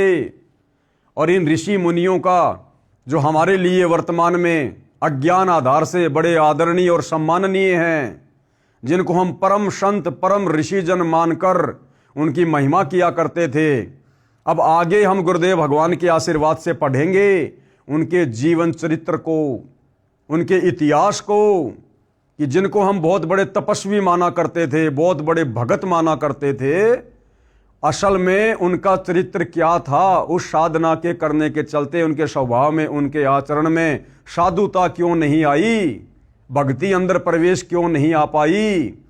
तपस्या करके उन्होंने अपनी बैटरी चार्ज कर ली और उससे फिर उन्होंने किसी का अच्छा कर दिया, किसी को शराब देके उसका बुरा कर दिया, और समाज में झूठी महिमा प्राप्त करके वो एटम बम बन के घूमते रहे, और डर के मारे दुनिया उनको नमस्कार करती रही कि महाराज जी को कुछ ज्यादा बोल देंगे, सवाल जवाब कर लेंगे तो महाराज जी कहीं हमें श्राप ना दे दें, हमारा सत्यानाश ना हो जाए। तो ये राजा लोग और ये दुनिया वाले डर के मारे उन साधु संतों का आदर किया करते थे। हृदय से विश्वामित्र का, दुर्वासा ऋषि का, वशिष्ठ का, मार्कंडे ऋषि का, ये राजा लोग और आम जनता आदर सत्कार नहीं किया करती थी। तो इसके विषय में भाइयों और बहनों हम विशेष चर्चा, विशेष ज्ञान अगले एपिसोड में प्राप्त करेंगे। इसी पवित्र पुस्तक जिसको सतगुरु रामपाल जी परमेश्वर जी ने अपने कर कमल से लिखा है, हिंदू समाज व पूरे विश्व के मानव समाज पर एक विशेष उपकार करते हुए, पुस्तक का नाम है हिंदू साहिबान नहीं समझे गीता वेद पुराण। तो आज के वीडियो में भाई और बहनों केवल इतना ही। प्रार्थना करूंगा हिंदू समाज से जुड़े भाई बहनों से थोड़ा निष्पक्ष रूप से धैर्य के साथ आप जी इस पुस्तक को पढ़िए और इसमें जो प्रमाण दिए गए हैं हिंदू समाज के पवित्र धर्मशास्त्रों से, वो भी आपकी आंखों के सामने रखे जा रहे हैं, दिखाए जा रहे हैं। उसके बाद तो किसी को कोई शंका नहीं होनी चाहिए। तो आप जी मनुष्य जीवन प्राप्त हैं, विशेष बुद्धि परमात्मा ने मनुष्य को बख्शी हुई है। हम चिंतन मनन कर सकते हैं, विचार विमर्श कर सकते हैं, नहीं समझ में आता है एक दूसरे से सलाह ले सकते हैं। और भाई और बहनों, ये मनुष्य जन्म केवल हमें शत भक्ति करके सदगति प्राप्त करने के लिए मिला है, जन्म मरण से छुटकारा प्राप्त करने के लिए मिला है। इसलिए अब इस मौके को ना चूकिए। परमात्मा स्वयं तत्वदर्शी संत के रूप में धरती पर प्रकट है, लेकिन सबसे पहले उनके ज्ञान को समझना जरूरी है। अगर ज्ञान समझ में नहीं आएगा तो हमें कोई भी उनकी भक्ति साधना से भ्रमित कर देगा। इसलिए यदि भक्ति पर लंबी रेस का घोड़ा बनना है, अंत समय तक दृढ़ता के साथ भक्ति करनी है, तो पहले ज्ञान को समझना बहुत जरूरी है। क्योंकि परमात्मा कहते हैं ज्ञान संपूर्ण हुआ नहीं, हृदय नहीं छिदाए, यानी दिल में जगह बनी नहीं, और देखा देखी भक्ति का भाई रंग नहीं ठहराए। ऐसे भगत को जिसको ज्ञान अच्छे से समझ में नहीं आया, ऐसे भगत को कोई भी व्यक्ति भक्ति मार्ग से अटपट करके विचलित कर सकता है। तो आप जी किसी भी प्रकार से भक्ति मार्ग से विचलित ना हो, इसके लिए सर्वप्रथम आपका ये दायित्व है कि आप सतगुरु रामपाल जी के कर कमल से लिखित पुस्तकें या उनके मुख कमल से बोले गए प्रवचनों को, सत्संगों को जेब से मोबाइल निकालकर यूट्यूब पर सुनिए और दृढ़ हो जाइए, और उसके बाद उनसे उपदेश लेकर अपनी आत्मा के कल्याण के मार्ग में आगे बढ़िए। तो आज के वीडियो में केवल इतना ही। पूज्य गुरुदेव भगवान हम सबको आशीर्वाद दे, आज्ञा दे, सद्बुद्धि दे। बंदी छोड़ सतगुरु रामपाल जी भगवान की जय हो।